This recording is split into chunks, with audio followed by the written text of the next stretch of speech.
Hello anime fans, welcome to Mana brains play evolve the impactor monster के next chapter release हो चुके हैं।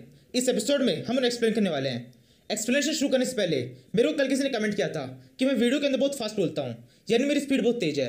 सो इस एपिसोड के अंदर जिसको लगता है मेरी स्पीड बहुत तेज है वो एक बार कमेंट में बोल दे, मतलब कमेंट में लिख दे। और जिनको लगता है स्पीड नॉर्मल है वो भी लिख देना एक बार, क्योंकि अगर मैं खुद का वीडियो देखूंगा भी तो मुझे पता नहीं पड़ेगा, क्योंकि मेरी नॉर्मल स्पीड है। अगर कमेंट ज्यादा आते हैं तो मैं नेक्स्ट एपिसोड में कोशिश करूंगा थोड़ा धीरे बोलने की। Now let's begin. एपिसोड की स्टार्टिंग में पिछले एपिसोड के जस्ट आगे का सीन दिखाते हैं। वो मोस्टर वापस से समुद्र के अंदर जा चुका है। समुद्री मोस्टर और जमीन के मोस्टर के बीच में फाइट में काफी सारे मोस्टर मर चुके हैं। गोल्डन सभी मोस्टर के शरीर को इकट्ठा कर रहा है ताकि वो उनको बेच सके। तभी डाउन की फोन पे किसी का कॉल आता है। ये फोन उस आदमी का था जिसको डाउन ने स्पाइडर क्यों दी थी। इस आदमी का असली नाम मुझे याद नहीं है, क्योंकि काफी टाइम पहले ही देखा था। जहां तक मुझे याद आ रहा है इसका नाम ह्यूंग है। तो ह्यूंग डाउन से कहता है, जैसे कि आपने मुझसे कहा था मैंने वो सारा काम कर दिया है, हम उस ग्रोह के ऊपर पूरी तरह से नजर रखे हुए हैं। डाउन से कहता है, ठीक है ऐसे काम पे लगे रहो और उन पर नजर बनाए रखना। यहाँ पे गाँव किस ग्रोह के बारे में बात कर रहा है उसको पूरी तरह से रिवील नहीं किया जाता। केवल एक बात रिवील की जाती है कि ये जो भी ग्रोह है ये बुजू सिटी से कनेक्टेड है।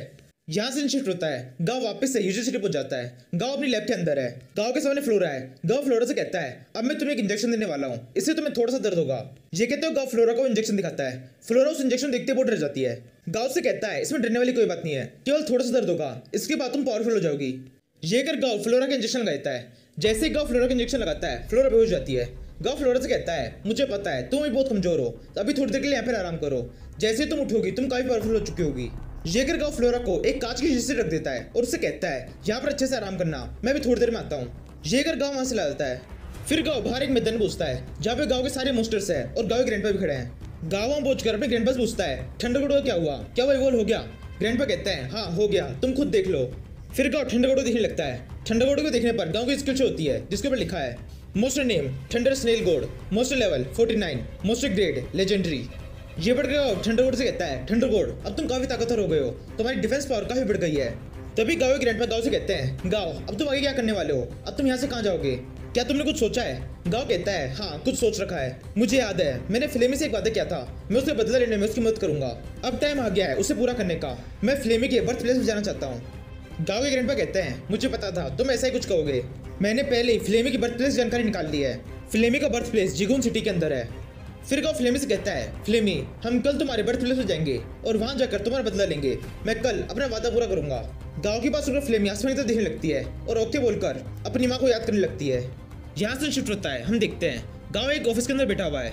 तभी गाँव के पास एक आदमी आता है और गाँव से कहता है, आपने जैसा कहा था हमने सारा काम कर दिया है, हमने जुगुन सिटी के अंदर जितने मोस्टर्स है स्पेशली क्रोकोडाइल टाइप के मोस्टर, उन सभी मोस्टर्स का डेटा निकाल लिया है और मैं उसी को लेके आया हूँ। गाँव कहता है, बहुत अच्छे, दिखाओ मुझे। वो आदमी गाँव को एक वीडियो दिखाने लगता है। उस वीडियो के अंदर काफी सारे मोस्टर्स की फोटोज है। फ्लेमी फर्स्ट मोस्टर को देखती पहचान जाती है और जोर से चलने लगती है, यही है वो जिसने मेरी माँ को मारा था। गाँव फ्लेमी से कहता है, फ्लेमी क्या तुम पूरी तरह श्योर हो। फ्लेमी कहती है, हाँ मैं पूरी तरह श्योर हूँ, और वहाँ देखिए वहाँ पे मेरी फैमिली की बाकी लोग हैं। फिर गाँव उस वीडियो में थोड़ा ध्यान से देखने लगता है। उस वीडियो के अंदर गाँव को पेड़ों के पीछे काफी सारे कीड़े दिखाई देने लगते हैं। ये देखकर गाँव उस आदमी से पूछता है, ये क्रोकोडाइल कौन सा है, ये क्रोकोडाइल किसके पास है, और बताओ ये मुझे कहाँ मिल सकता है। फिर वो आदमी कहता है, मैं जो क्रोकोडाइल टाइप मोस्टर की लिस्ट लेके आया हूँ उस लिस्ट के अंदर ये सबसे ताकतवर मोस्टर है। ये मोस्टर, इसके आसपास जो ये नदी है और ये पूरा जंगल क्वेन फैमिली का इलाका है, इस एरिया के अंदर कोई भी ऐसे ही नहीं जा सकता।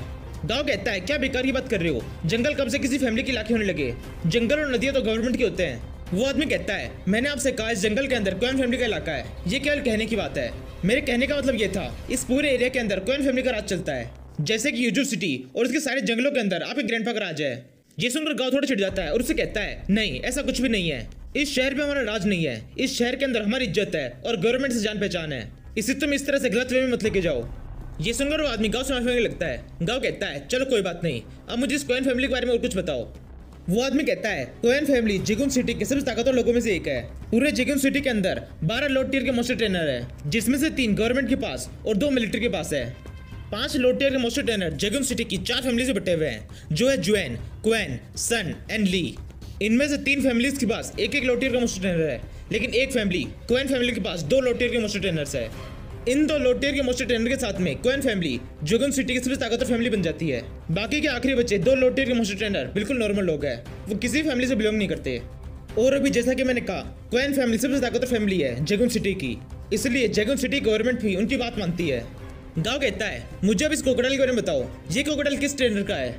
वो आदमी कहता है, ये क्रोकोडाइल क्वेन फैमिली के सबसे बुजुर्ग ट्रेनर क्वेन विलिंग का है। गाओ कहता है तो फिर ठीक है, क्वेन विलिंग को एक नोटिस भेज दो कि मैं उनसे 3 दिन बाद फाइट करना चाहता हूँ। मैं गाओ पेंग उन्हें चैलेंज कर रहा है, वो अपने इस क्रोकोडाइल के साथ में आए और मेरे चैलेंज को एक्सेप्ट करें। वो आदमी कहता है गाओ पेंग ये आप क्या कह रहे हैं, अगर आप क्वेन विलिंग से फाइट करेंगे इसका मतलब आप पूरी क्वेन फैमिली को फाइट करने के लिए बुला रहे हैं, और जैगून सिटी के अंदर क्वेन फैमिली की बहुत इज्जत है, इसलिए बाकी की 3 फैमिलीज भी उनके साथ में फाइट करने के लिए आएगी। यानी क्वेन विलिंग को फाइट करने के लिए बुलाने का मतलब होगा चारों फैमिलीज को फाइट करने के लिए बुलाना। गाओ कहता है मेरे पास इसका भी एक रास्ता है, तुम पहले बाकी तीनों फैमिलीज को इनविटेशन भेजो, उनसे कह देना कि हम क्वेन फैमिली को as a friendly battle challenge कर रहे हैं। उसके बाद तुम क्वेन फैमिली को चैलेंज इनविटेशन भेजना।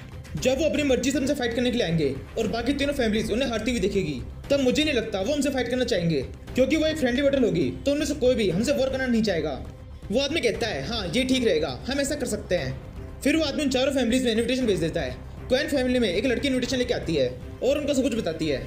इस इनविटेशन में देखकर ये 3 लोग तो बहुत बुरी तरह चढ़ जाते हैं, लेकिन वो ट्रेनर जिसके पास में लो टियर का मोस्टर है वो बहुत ज्यादा गुस्सा हो जाता है। वो कहता है उनकी इतनी हिम्मत, वो हमें चैलेंज कर रहे हैं, मैं इस चैलेंज को एक्सेप्ट करता हूँ, मैं वहाँ जाऊंगा और इस चैलेंज में पार्ट लूंगा और जीतने के बाद में उस लड़के को सबक सिखाऊंगा। तभी वहाँ पर उस आदमी की वाइफ आ जाती है और उससे कहती है आपको ऐसा कुछ भी नहीं करना चाहिए, शायद आप उस लड़के को जानते नहीं है, उस लड़के का नाम गाओ पेंग है, उस लड़के के ग्रैंडफादर का पूरे यूजू सिटी के अंदर नाम है, और उस लड़के के ग्रैंडफादर के व्हाइट ड्रैगन को तो आप जानते ही है, उससे तो आपकी फाइट हो भी चुकी है। मैं आपको फाइट करने से नहीं रोक सकती, लेकिन आपको उसे केवल चैलेंज बैटल रखना चाहिए। फाइट के अंदर केवल मोस्टर के बीच फाइट होनी चाहिए। आप प्लीज गाओ पेंग को कोई भी चोट मत पहुंचाना। अगर उस लड़के को कुछ हुआ तो उस लड़के के ग्रैंडफादर बहुत ज्यादा नाराज हो जाएंगे और वो काफी कुछ कर सकते हैं। क्वेन विलिंग कहता है मुझे कुछ नहीं पता, उस लड़के ने मुझे चैलेंज के लिए बुलाया है तो मैं चैलेंज के लिए जाऊंगा, वहां पर जो कुछ भी होगा उसके लिए वो खुद जिम्मेदार होगा। ये कहते हुए क्वेन विलिंग वहां चला जाता है। फिर क्वेन विलिंग की वाइफ एक लड़के से कहती है तुम्हारे अंकल क्वेन विलिंग के अलावा तुम हो जिसके पास में एक लो टियर का मोस्टर है, तुम उनके साथ में उस चैलेंज फाइट के लिए जाना। अगर फाइट के अंदर कुछ भी गड़बड़ हो या फिर उनका मोस्टर गाओ पेंग को कोई भी चोट बचाने की कोशिश करे तो तुम उसे प्रोटेक्ट करना। वो लड़का कहता है आपको गाओ पेंग चिंता करने की जरूरत नहीं है, मैंने गाओ पेंग के बारे में बहुत कुछ सुना है, वो बहुत ताकतवर है, अंकल उसे किसी भी हाल में नहीं हरा पाएंगे। क्वेन विलिंग की वाइफ कहती है हम बिल्कुल भी रिस्क नहीं ले सकते, गाओ पेंग के ग्रैंडफादर बहुत खतरनाक है, उनके पास में एक व्हाइट कलर का ड्रैगन है, उनसे हमारी फाइट पहले भी हो चुकी है, अगर गाओ पेंग को कुछ भी होता है तो बहुत ज्यादा गुस्सा हो जाएंगे, इसलिए तुम क्वेन विलिंग के साथ में जाना और गाओ पेंग को कुछ भी होने मत देना। फिर हमें क्वेन विलिंग को दिखाते हैं। क्वेन विलिंग सीधे अपने उस मॉन्स्टर के पास में गया है, उस क्रोकोडाइल मॉन्स्टर के पास में। वो उस मॉन्स्टर के पास जाकर उससे कहता है हमारे पास में एक चैलेंज का इनविटेशन आया है, क्या तुम्हें वो व्हाइट ड्रैगन याद है? वो व्हाइट ड्रैगन जिस ट्रेनर का था, उस ट्रेनर के पोते ने हमें चैलेंज किया है। क्वेन विलिंग की बात सुनते ही वो सोता क्रोकोडाइल तुरंत अपनी आँख खोल लेता है और कहता है क्या वो व्हाइट ड्रैगन वहाँ पे आने वाला है? क्वेन विलिंग कहता है नहीं वो नहीं आने वाला, वो व्हाइट ड्रैगन जिस ट्रेनर का है उसका पोता वहाँ पे आने वाला है। मैं चाहता हूँ उस फाइट के अंदर तुम उस लड़के को मारो नहीं, तुम केवल उसी मोस्टर के साथ फाइट करो और साथ ही कोशिश करना उस लड़के के मोस्टर के भी कुछ ना हो, हमें उन दोनों को जिंदा छोड़ना है। यहाँ से शिफ्ट होता है, चैलेंज का दिन आ गया है, तीनों फैमिलीज के लोग और गाँव लोकेशन पे पहुंच चुके हैं। गाँव के साथ में फ्लेमी और उसके सारे मोस्टर्स है। तभी वो क्रोकोडाइल वहाँ पे आ जाता है। फ्लेमी उस क्रोकोडाइल को देखकर बहुत ज्यादा गुस्सा होती है। फ्लेमी को इतने गुस्से में देखकर गाँव सोचता है मैंने पहली बार फ्लेमी को इतने गुस्से में देखा है, मैं फ्लेमी का गुस्सा समझ सकता हूँ, फ्लेमी बहुत गुस्से में है, वो इसको मारना चाहती है और आज ऐसा होगा भी, फ्लेमी आज पूरा बदला ले लेगी। तभी क्वेन विलिंग वहाँ पर जाता है। क्वेन विलिंग का वो क्रोकोडाइल पानी के बाहर निकलता है। ऐसा होते ही फाइट शुरू होती है। फ्लेमी वहाँ में उड़ रही है, वो क्रोकोडाइल फ्लेमी के ऊपर एक साइक्लोन जैसा अटैक करता है। इससे फ्लेमी कुछ भी नहीं होता। फ्लेमी उस क्रोकोडाइल के ऊपर एक जोर से फ्लेमथ्रोर अटैक करती है। ये फ्लेमथ्रोर अटैक उस क्रोकोडाइल के ऊपर बहुत बुरा इफेक्ट करता है। वो क्रोकोडाइल वहाँ से भागने लगता है। गाँव कहता है फ्लेमी थोड़ा ध्यान से, उस क्रोकोडाइल के पास में विंड एट्रीब्यूट है, अगर वो विंड टाइप को अटैक करे तो उससे थोड़ा दूर हट जाना, क्योंकि विंड टाइप के अटैक तुम पे हाईली इफेक्टेड होंगे। तभी फ्लेम फिर से उस क्रोकोडाइल के ऊपर 5 स्लैश अटैक करती है, जो बिल्कुल सही निशाने में पड़ता है। वो क्रोकोडाइल जोर से चलने लगता है, फिर क्रोकोडाइल उछल के पानी के अंदर कूद जाता है। फ्लेमी बिल्कुल भी रुकती नहीं है, वो उस क्रोकोडाइल के ऊपर लगातार 5 स्लैश अटैक करती रहती है। पानी के अंदर जाने के बाद उस क्रोकोडाइल की असली पावर सामने आती है। पानी के अंदर कूदते ही उस क्रोकोडाइल के आसपास एक शील्ड बन जाती है। ये देखकर गाँव कहता है इस क्रोकोडाइल की असली पावर पानी के अंदर ही थी। ये क्रोकोडाइल मेनली वाटर टाइप का है, ये वाटर के अंदर जाने के बाद अपने आसपास में एक शील्ड बना सकता है। तभी फ्लेम बहुत ज्यादा गुस्सा होती है, वो चिल्लाए कहती है क्या तुम्हें लगता है तुम्हारी बेकार शील्ड मेरे अटैक से रोक देगी? तुम्हारी शील्ड तुम्हें बचा नहीं पाएगी, मैं इस पूरी नदी को सुखा दूंगी। ये कर फ्लेमी जोर से अटैक करती है, उसके इस अटैक से आसमान से मीटेओर गिरने लगते हैं। फ्लेमी के इस अटैक से उस जगह का टेम्परेचर बहुत ज्यादा बढ़ जाता है। उस शील्ड के अंदर होने के बावजूद भी वो क्रोकोडाइल बहुत बुरी तरह से घायल हो जाता है। वो क्रोकोडाइल पानी के अंदर होने के बावजूद वहां से भागने लगता है। फ्लेमी कहती है तुम्हें लगता है तुम ऐसे भाग पाओगे? नहीं, तुम नहीं भाग पाओगे, मैं तुम्हें यही खत्म कर दूंगी। ये कहते हुए फ्लेमी उस क्रोकोडाइल का पीछा करने लगती है। भागते हुए क्रोकोडाइल पानी के बाहर निकल जाता है और बाहर निकलने के बाद उस फ्लेमी के ऊपर अपना मुंह खोल के एक जोर से एयर स्लैश अटैक करता है। ये एयर स्लैश अटैक सीधे फ्लेमी के पंख पे लगता है, जिससे फ्लेमी के पंख पे से खून बहने लगता है। ये देखकर गाँव चले कहता है फ्लेमी क्या तुम ठीक हो? क्या तुम उड़ पाओगी? फ्लेमी कहती है गाँव तुम बिल्कुल भी चिंता मत करो, इसने मुझ पर एक अटैक कर दिया लेकिन दूसरा अटैक नहीं कर पाएगा। तभी फ्लेमी को स्पेशल टाइप अटैक करने लगती है। फ्लेमी की पूरी बॉडी आग की जैसे दिखाई दे रही है। ये देखकर क्रोकोडाइल बहुत बुरी तरह डर जाता है। वो क्रोकोडाइल सोचता है मैं इससे फाइट नहीं कर सकता, मैं इसे हरा नहीं सकता, मुझे कुछ और करना होगा। तभी इस क्रोकोडाइल की नजर डाउन में गाँव में पड़ती है। वो सोचता है हाँ ये सही रहेगा, ये लड़का बहुत कमजोर है, मुझे इसके ऊपर अटैक करना चाहिए। अगर मैं इस लड़के को मार दूंगा तो मुझे थोड़ा सा टाइम मिल जाएगा। ये सोचते हुए क्रोकोडाइल गाँव की तरफ भागने लगता है। ये देखकर उसका ट्रेनर क्वीन विलिंग चिल्ला के कहता है ये तुम क्या कर रहे हो, उस लड़के को नहीं मारना है, उसके कुछ भी नहीं होना चाहिए। वो बड़ा सा क्रोकोडाइल क्वीन की एक भी बात नहीं सुनता। वो भागते हुए गाँव के पास में जाता है और उसके ऊपर जोर से अटैक कर देता है। वो क्रोकोडाइल अपना बड़ा सम खोलकर गाँव खाने वाला होता है कि तभी हम देखते हैं पेड़ के पीछे से ट्रेनर गाँव को देख रहा है। वो कहता है इस लड़के गाँव को कुछ भी नहीं होना चाहिए, उस लड़के के पास में एक मॉन्स्टर है। वो कहती है हाँ ठीक है। इससे पहले कि उस लड़के के मॉन्स्टर कुछ करने के लिए आगे बढ़ती वो देखती है सब कुछ पहले ही ठीक हो चुका है। हम देखते हैं उस क्रोकोडाइल के ऊपर डम्बी ने अटैक कर दिया है। डम्बी का एक मुक्का पड़ते ही वो क्रोकोडाइल घसीटता हुआ दूर जाकर गिर जाता है और गाँव भी पूरी तरह सेव है। वो क्रोकोडाइल फिर से वहां से भागने लगता है। फ्लेमी चिल्लाए कहती है नहीं तुम भाग नहीं सकते, लेकिन किसी तरह से क्रोकोडाइल वहां से भाग जाता है। उसने अपनी जान बचा ली है। ये देखकर गाँव सोचता है ये क्रोकोडाइल काफी स्मार्ट था, उसे पता था किसी भी अटैक करने के बाद वो बच सकता है और अब वैसे भी कोई फर्क नहीं पड़ता। मुझे यकीन है फ्लेमी गुस्सा शांत हो चुका होगा और वैसे भी फ्लेमी इस फाइट में जीत चुकी है। फ्लेमी ने उस क्रोकोडाइल को बड़ी बुरी तरह से हरा दिया है, जबकि इस फाइट के अंदर उस क्रोकोडाइल में एडवांटेज था। तभी लड़का क्वीन विलिंग के सामने आता है और उनसे कहता है अंकल क्या आप ठीक हैं? क्वीन विलिंग कहता है हाँ मैं ठीक हूँ, ये एक चैलेंज बैटल थी, इसमें हार जीत तो लगी रहती है, लेकिन मुझे बहुत बुरा लग रहा है, मेरे मॉन्स्टर ने उस लड़के के ऊपर अटैक कर दिया। तभी क्वीन विलिंग को जोर जोर से खून की उल्टी होने लगती है। ये देखकर लड़का तुरंत अपने अंकल को वहां से ले जाता है। इस फाइट खत्म होने के बाद गाँव जैगुन सिटी की एक नदी के पास में घूमने लगता है। गाँव के साथ में उसके सारे मॉन्स्टर्स है और एक लड़की भी है। गाँव उस लड़की से पूछता है ये नदी इतनी खाली क्यों है? मैंने तो सुना है इस नदी के अंदर बहुत सारी मछलियां रहती है। वो लड़की गाँव से कहती है आप यहाँ बिल्कुल गलत समय पे हैं, यहाँ पे अधिकतर मछलियां प्रवासी मछलियां हैं, साल के इस समय वो सभी यहाँ से चली जाती है। तभी गोल्डी जोर जोर चलाने लगता है गाँव यहाँ पर आके फोटो खिंचाओ। गाँव फोटो खिंचाने के लिए बन जाता है। फिर गोल्डी कैमरे को उस लड़की को पकड़ा देता है। वो लड़की गाँव की और गाँव के सारे मॉन्स्टर से फोटो लेने लगती है। तो एपिसोड की स्टार्टिंग में एक मैनेजर गाँव के पास में आता है और गाँव से कहता है हमारी ये ट्रिप बहुत शानदार रही है, इस सिटी की 3 फैमिलीज हमारे साथ में एक एग्रीमेंट साइन करना चाहती है। अब इस सिटी के अंदर भी हम अपनी एक ब्रांच खोल सकते हैं। और साथ ही हाउ फैमिली ने वो स्वैम्प जिसके किनारे पर वो क्रोकोडाइल रहता था, उस स्वैम्प को भी हमारे हवाले करने का वादा किया है। गाँव कहता है एग्रीमेंट तक तो ठीक है, लेकिन वो स्वैम्प वो हम ऐसे नहीं लेंगे, उस स्वैम्प की जो भी मार्केट प्राइस हो वो उनको पे करना, हमें वो स्वैम्प गिफ्ट में नहीं चाहिए, हम उसे खरीदना चाहते हैं। ये सुनकर वो मैनेजर वहाँ से जाता है। फिर गाँव फ्लेमी से कहता है फ्लेमी क्या तुम अपनी फैमिली के सारे लोगों से मिलना नहीं चाहती? अब तो तुमने अपना बदला भी ले लिया है, अब तुम उनसे मिल सकती हो। फ्लेमी कहता है फ्लेमी कहती है नहीं अभी मुझे उनसे नहीं मिलना, अभी उनसे मिलने का मतलब होगा वो मुझ पर निर्भर हो जाएंगे, मुझे थोड़े टाइम बाद में मिलूंगी जब वो खुद से बहुत ताकतवर हो चुके होंगे। अभी उन्हें खुद से ही नेचर से सब कुछ सीखना होगा। समुद्र के अंदर एक अजीब सा मेंढक दिखाई देने लगता है। थोड़ा पास आने पता पड़ता है वो एक कछुआ है। उस समुद्री कछुए को देखने के बाद में गाँव को इंटरफेस शो होता है जिसके ऊपर लिखा है monster name mystical divine turtle, monster level 46, monster grade perfect. तभी वो मॉन्स्टर गाँव के बहुत ज्यादा पास पहुंच जाता है। वो और गाँव के पास में आकर अपना मुंह खोलता है। गाँव बीच की तरफ हाथ बढ़ा देता है। तभी गाँव देखता है उस मॉन्स्टर के मुंह के अंदर एक छोटी सी बॉल जैसी कुछ है। वो टर्टल अपनी जीभ का यूज करके उस बॉल को गाँव के हाथ पे डाल देता है। जैसे गाँव उस बॉल को देखता है गाँव को फिर से एक इंटरफेस हो जाता है जिसके ऊपर लिखा है MBGS जाडे। इसका यूज ड्रैगन लैंग्वेज को स्टोर करने के लिए किया जाता है। गाँव जाडे को देख के सोचता है इस कछुए ने मुझे ये क्यों दिया। गाँव ये सोच रहा होता है कि इतने में वो कछुआ वापस से उस समुद्र के अंदर चला जाता है। फिर गाँव उस जाडे को अपने मैनेजर को पढ़ा देता है और उसे कहता है इसे यूजू सिटी की ड्रैगन को दिखाना, इसे जल्दी से जल्दी उसके पास में ले जाओ, मुझे कहीं जाना है कैंगपेंग विलेज, अभी एक छोटा सा काम है जो अधूरा है। मैनेजर कहता है ठीक है। यहाँ से सीन शिफ्ट होता है, हमें एक विलेज का सीन दिखाते हैं जिसका नाम कैंगपेंग विलेज है। इस विलेज के अंदर बहुत सारे मॉन्स्टर्स रहते हैं जो सबके सब घोल टाइप के हैं।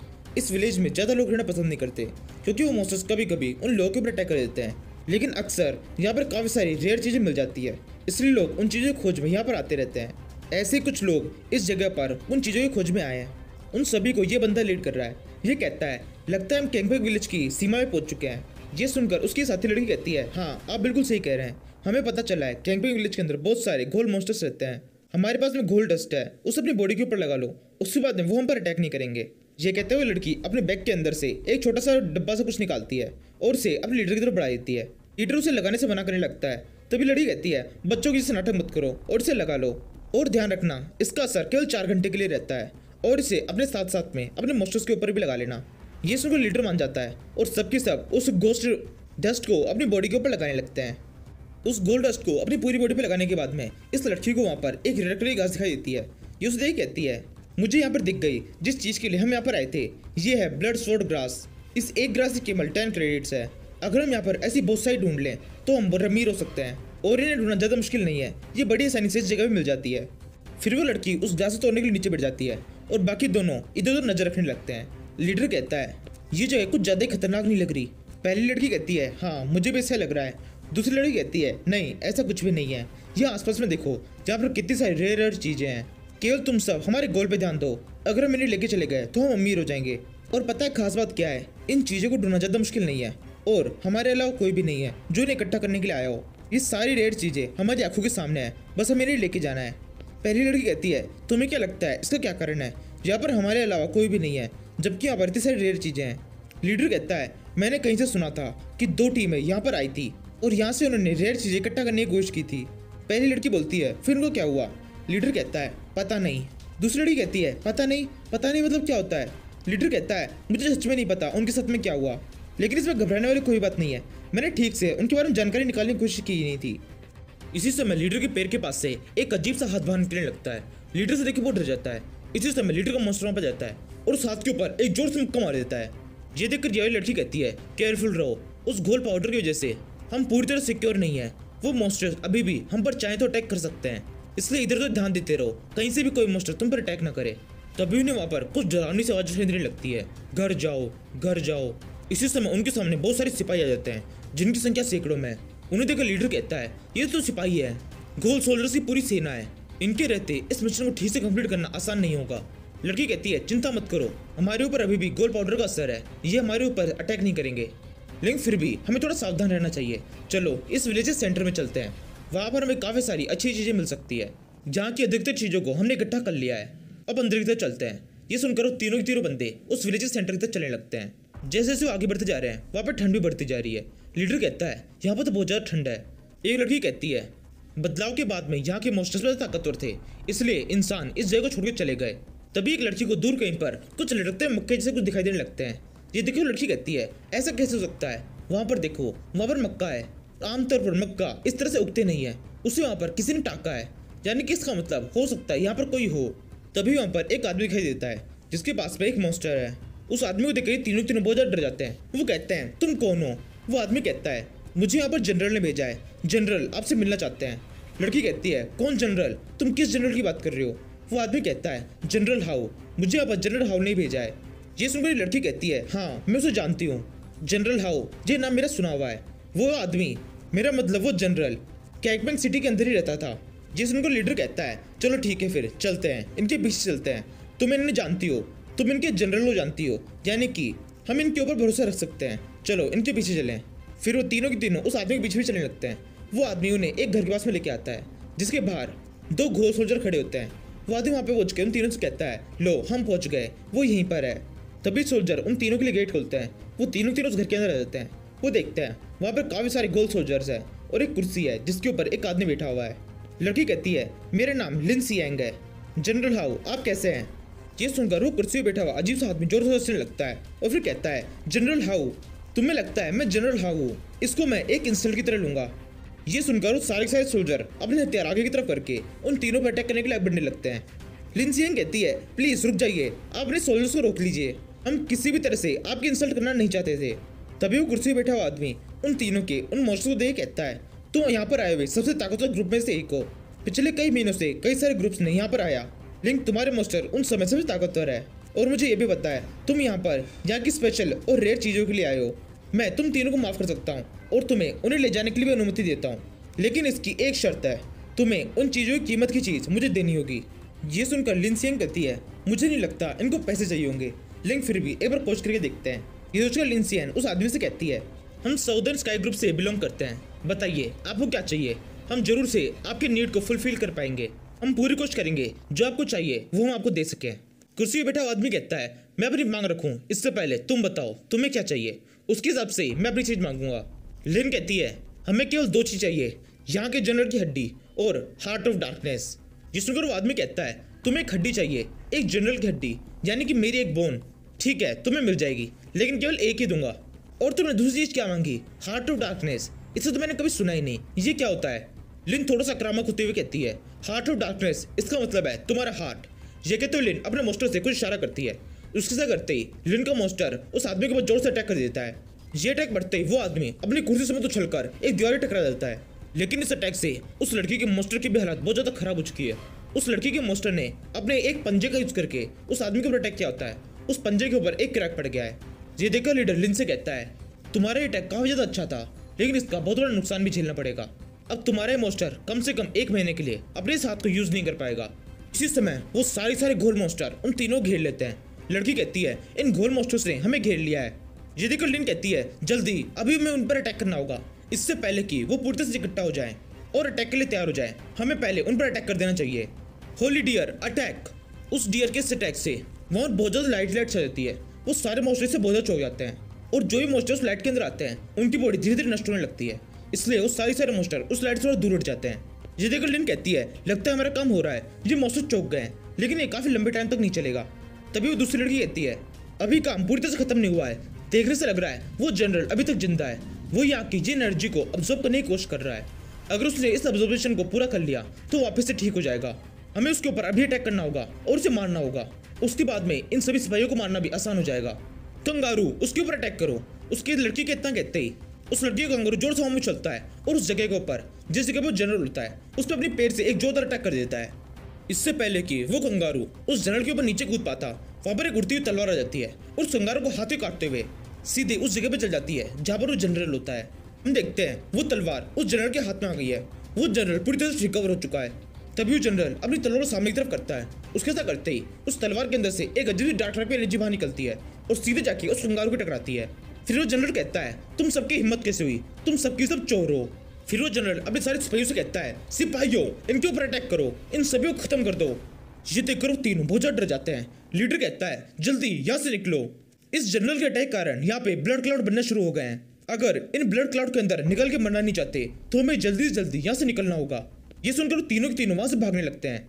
वो सारे सोल्जर उनका पीछा करते हैं। लीडर कहता है, मेरे मोस्टर हेयर बॉल अपनी स्किल का यूज करो, ब्लैक स्मोक स्किल का, जिसकी वजह से ये सारे मोस्टर हमारा पीछा नहीं करेंगे।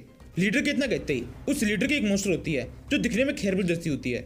वो अपनी स्किल का यूज करती है। वो अपने मुंह से एक अजीब सा ब्लैक कलर का पाउडर बाहर निकालती है जिसको कोई भी सोल्जर पार नहीं कर पाता है। इसी समय वो तीनों के तीनों उस घर से बाहर निकल जाते हैं। हम देखते हैं उनके पास में एक बड़ा सा उड़ने वाला मोस्टर भी है।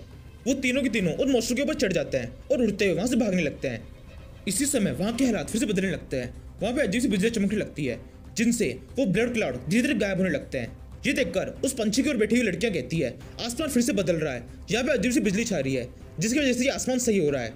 इसी समय उन तीनों की नजर एक ड्रैगन के ऊपर पड़ती है। ये व्हाइट ड्रैगन जो कि गांव के ग्रैंडपा का है।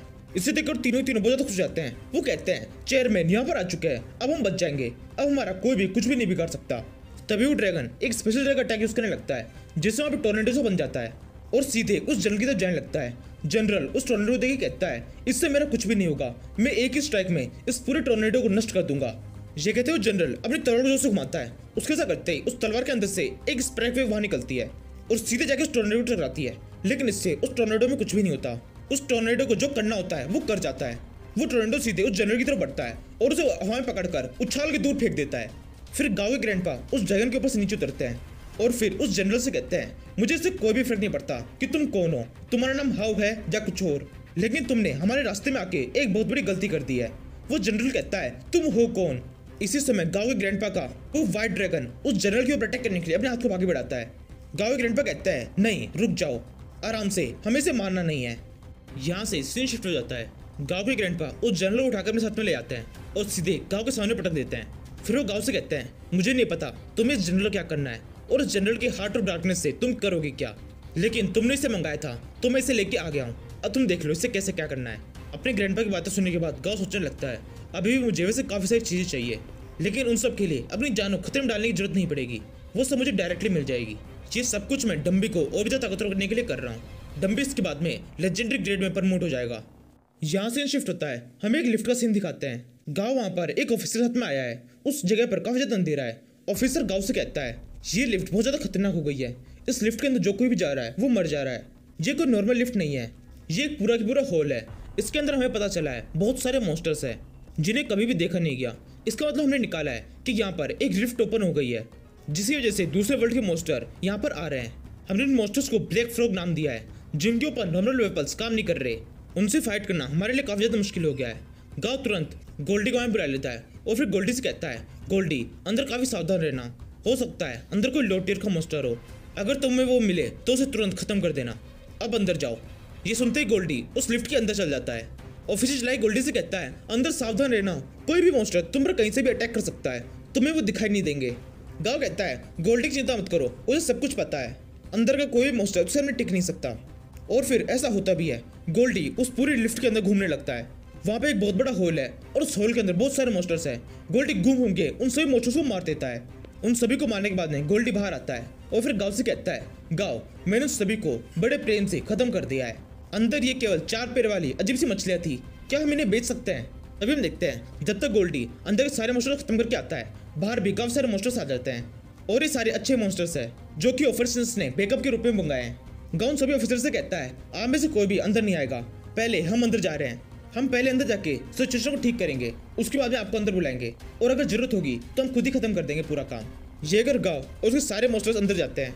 अब क्योंकि गोल्डी ने सारे मॉन्स्टर्स को खत्म कर दिया है, अंदर गाँव को ये मॉन्स्टर देखने को मिलता। गाँव सीधे चलते चलते उस लिफ्ट के एंड तक पहुंच जाता है जहाँ पर एक अजीब सी दरार है। उस दरार को देखने पर गाँव को एक इंटरफेस शो होता है जिसके ऊपर लिखा है नेम स्पिरिचुअल रिफ्ट। इस रिफ्ट की मदद से एक वर्ल्ड से दूसरे वर्ल्ड के अंदर ट्रेवल किया जा सकता है।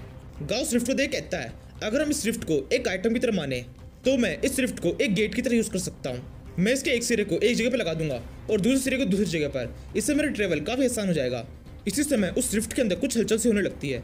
उस रिफ्ट के अंदर से एक अजीब सा ऑक्टोपस जैसा मॉन्स्टर अंदर आ जाता है या फिर कहा जाए बाहर आ जाता है। गाँव उस मॉन्स्टर को देखता है लेकिन बिल्कुल भी घबराता नहीं है क्योंकि उस मॉन्स्टर का लेवल केवल 26 है और उस मॉन्स्टर का एट्रीब्यूट साइकिक है। इससे पहले कि वो मॉन्स्टर कुछ कर पाता, गोल्डी तुरंत उसके पास में आता है और उसकी गर्दन को पकड़ के उसके सर में से उखाड़ देता है। फिर गाँव बाकी ऑफिसर्स को अंदर बुलाता है और उन सबसे कहता है, यहाँ पे पूरी जगह फैल जाओ। जहाँ तक मुझे लगता है यहाँ पे ये केवल एक ही रिफ्ट है, लेकिन अगर आपको कोई और रिफ्ट दिखाई दे तो मुझे बताना। फिर हम देखते हैं वहाँ पर गोल्डी के अलावा डम्बी भी है। गाँव गोल्डी और डम्बी से कहता है, गोल्डी डम्बी मेरे पीछे आओ, हमें इस रिफ्ट के अंदर जाना है, अगर वो मॉन्स्टर्स यहाँ पे आ सकते हैं तो हम भी वहाँ पे जा सकते हैं। गाँव बाकी के ऑफिसर्स को वहाँ पर बुला लेता है और उस ऑफिसर से पूछता है, क्या कोई कभी इस रिफ्ट के अंदर गया है? वो ऑफिसर कहता है, नहीं कभी कोई नहीं गया, हमने कई बार कुछ मशीनों को इस रिफ्ट के थ्रू अंदर भेजा था, लेकिन कुछ टाइम बाद में उन्होंने सिग्नल देना बंद कर दिया। उसके बाद में हमने कुछ मॉन्स्टर्स को अंदर भेजा, लेकिन वो भी वापस नहीं लौटे, वो भी अंदर जाके मर गए, इसलिए हमें बिल्कुल भी नहीं पता है इसकी दूसरी तरफ क्या है। ये सुनकर गाँव डम्बी से कहता है, डम्बी यहाँ आसपास के किसी मॉन्स्टर को जिंदा करो। डम्बी वैसा ही करता है और अपनी पावर को यूज करता है और एक अजीब सी ईल को जिंदा कर देता है और फिर उस ईल को ऑर्डर देता है कि वो इस रिफ्ट के अंदर जाए। अब क्योंकि डम्बी और वो ईल आपस में कनेक्टेड है, इसलिए वो ईल जो कुछ भी देखती है वो डम्बी को भी दिखाई देता है। डम्बी गाँव को बताता है वहाँ पे कुछ छोटे मोटे मॉन्स्टर्स है जो कि ज्यादा ताकतवर नहीं है, उसके अलावा वहाँ पे कुछ भी नहीं है, मुझे लगता है वहाँ पे जाना सेफ होगा, लेकिन फिर भी एक बार खुद जाके मैं चेक कर लेता हूँ, उसके बाद में सब कंफर्म हो जाएगा। ये कहते हुए डम्बी बिना हिचकिचाए उस रिफ्ट के अंदर चला जाता है, अंदर जाके सब कुछ चेक करता है और फिर चिल्ला कहता है, अंदर सब कुछ ठीक है, अब आप लोग अंदर आ सकते हैं। ये सुनकर गाँव कहता है, गोल्डी डाजी फ्लेमी सबके सब मेरे साथ आओ। ये कहते हुए गाँव सबसे पहले उस रिफ्ट के अंदर जाता है और उस रिफ्ट के दूसरी तरफ जाने पर सोचता है, इस रिफ्ट के अंदर जाने का अनुभव कुछ खास नहीं था, ऐसा लगा जैसे मैं एक पानी की दीवार को पार कर रहा हूँ और साथ ही ये जगह भी कुछ खास अच्छी नहीं लग रही, यहाँ पे कई जगहों से धुआं उठ रहा है, लेकिन फिर भी यहाँ पे सब कुछ साफ साफ दिखाई दे रहा है। ये कहते हुए गाँव उस वर्ल्ड में अपना पहला कदम रखता है, फिर उसके पीछे पीछे काफी सारे ऑफिसर्स भी उस वर्ल्ड के अंदर आते हैं। फिर गाँव इधर उधर घूमते हुए सोचता है, अच्छा तो ऐसा होता है ये वर्ल्ड। फिर गाँव वहाँ सामने की तरफ देखता है, वहाँ पे सामने कुछ दीवारें होती है। गाँव दीवारों देख कहता है, ये दीवारें काफी अलग सी लग रही है, देखने से लग रहा है जैसे कि एक भूलभुलैया है, एक पजल है। इसी समय कुछ ऑफिसर्स को वहाँ पे कुछ अजीब दिखाई देता है, वो सभी चिल्लाए कहते हैं, देखो वहाँ पर क्या है, वो कितना बड़ा है। ये सुनकर गाँव भी इसको देखता है, गाँव वहाँ पर देखता है, वहाँ पर एक बहुत बड़ा गोल्डब्लेन है जिसके हाथ में एक एक्स है।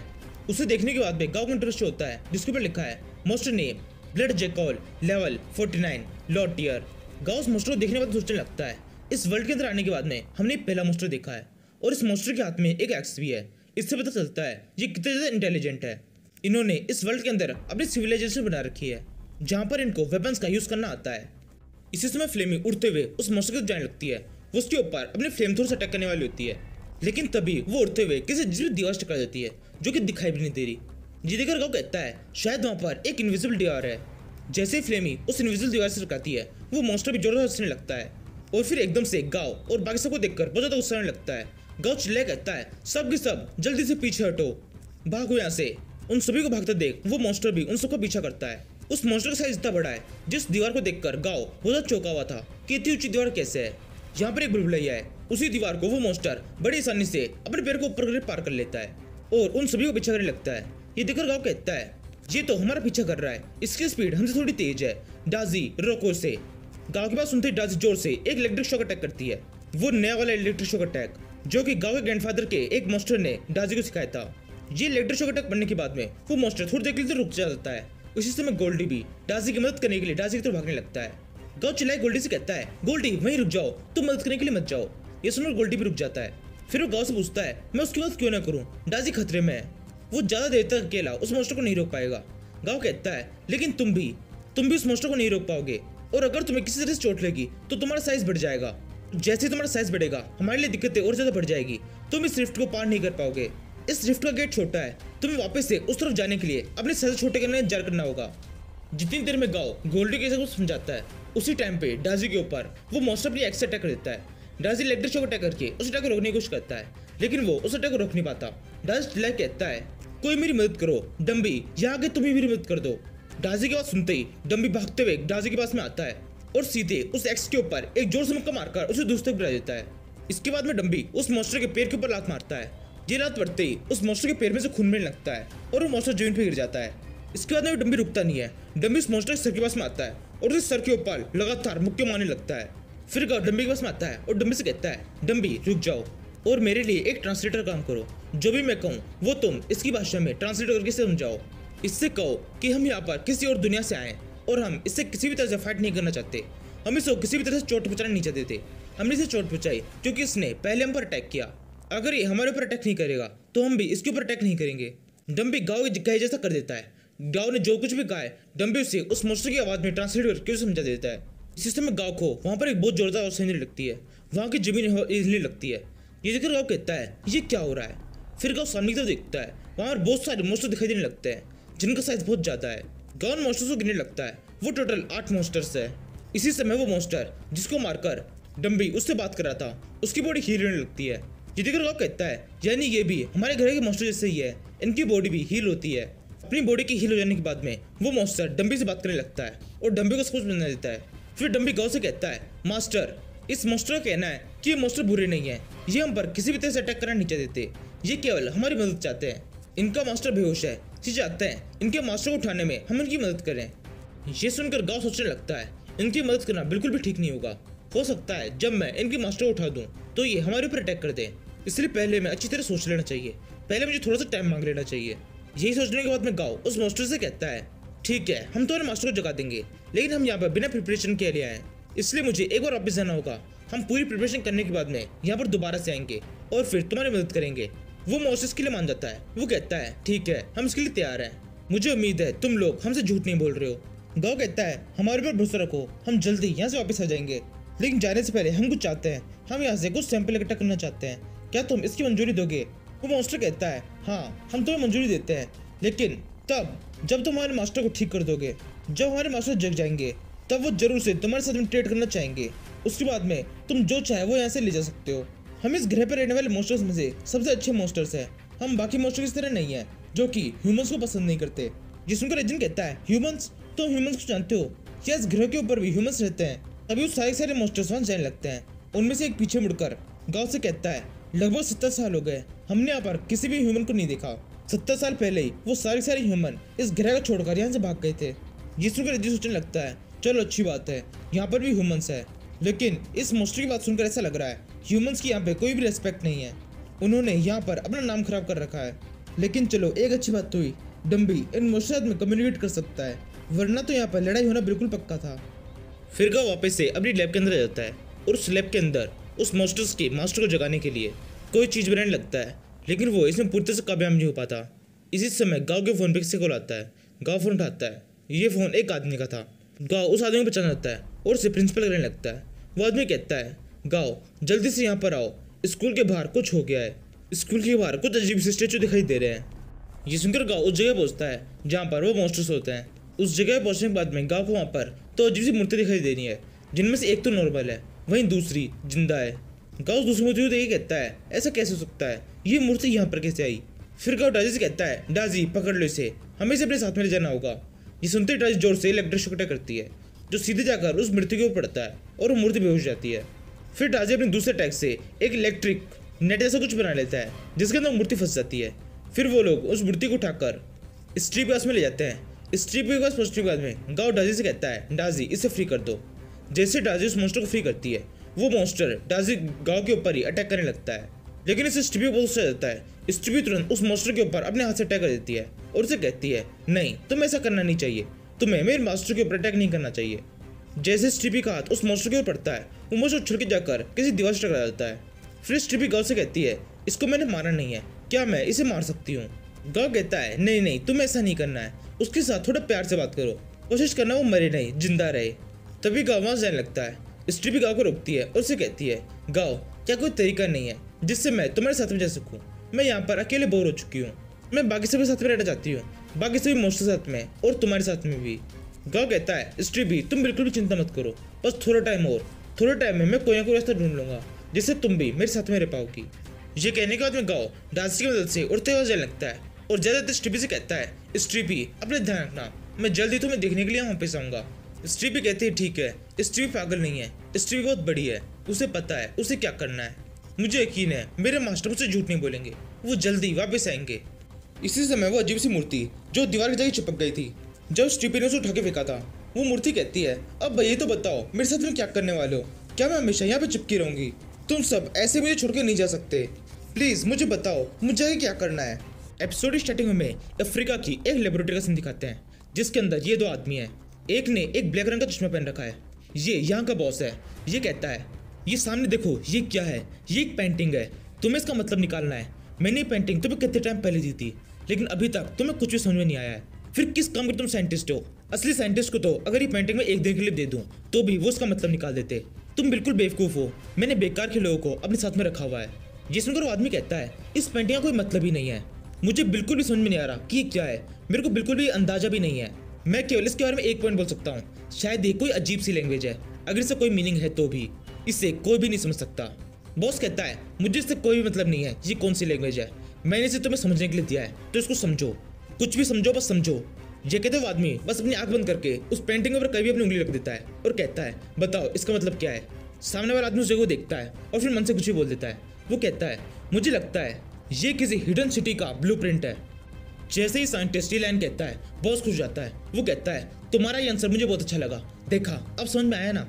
अब ये हमारे पास मौका है, हमारे पास ब्लूप्रिंट है जो एक हिडन सिटी का है। जल्दी से चल के हमें सिटी को ढूंढना होगा जहाँ पर हमें बहुत सारी नायाब चीजें मिल सकती है। ये कहते हुए आदमी बहुत सारे लोगों को इकट्ठा करता है और उनसे कहता है, जल्दी हमें एक मिशन में निकलना है, सब के सब तैयार हो जाओ।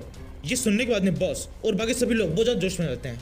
वही साइंटिस्ट वापस से उस पिक्चर को देखता है और कहता है, मैंने तो ऐसे ही इसे सिटी का एक ब्लूप्रिंट बोल दिया था, मैं अभी से दोबारा से देख रहा हूँ तो ऐसा लग रहा है ये कोई मेज है, पता नहीं क्या ही है जिसको ढूंढने के लिए बॉस जा रहे हैं।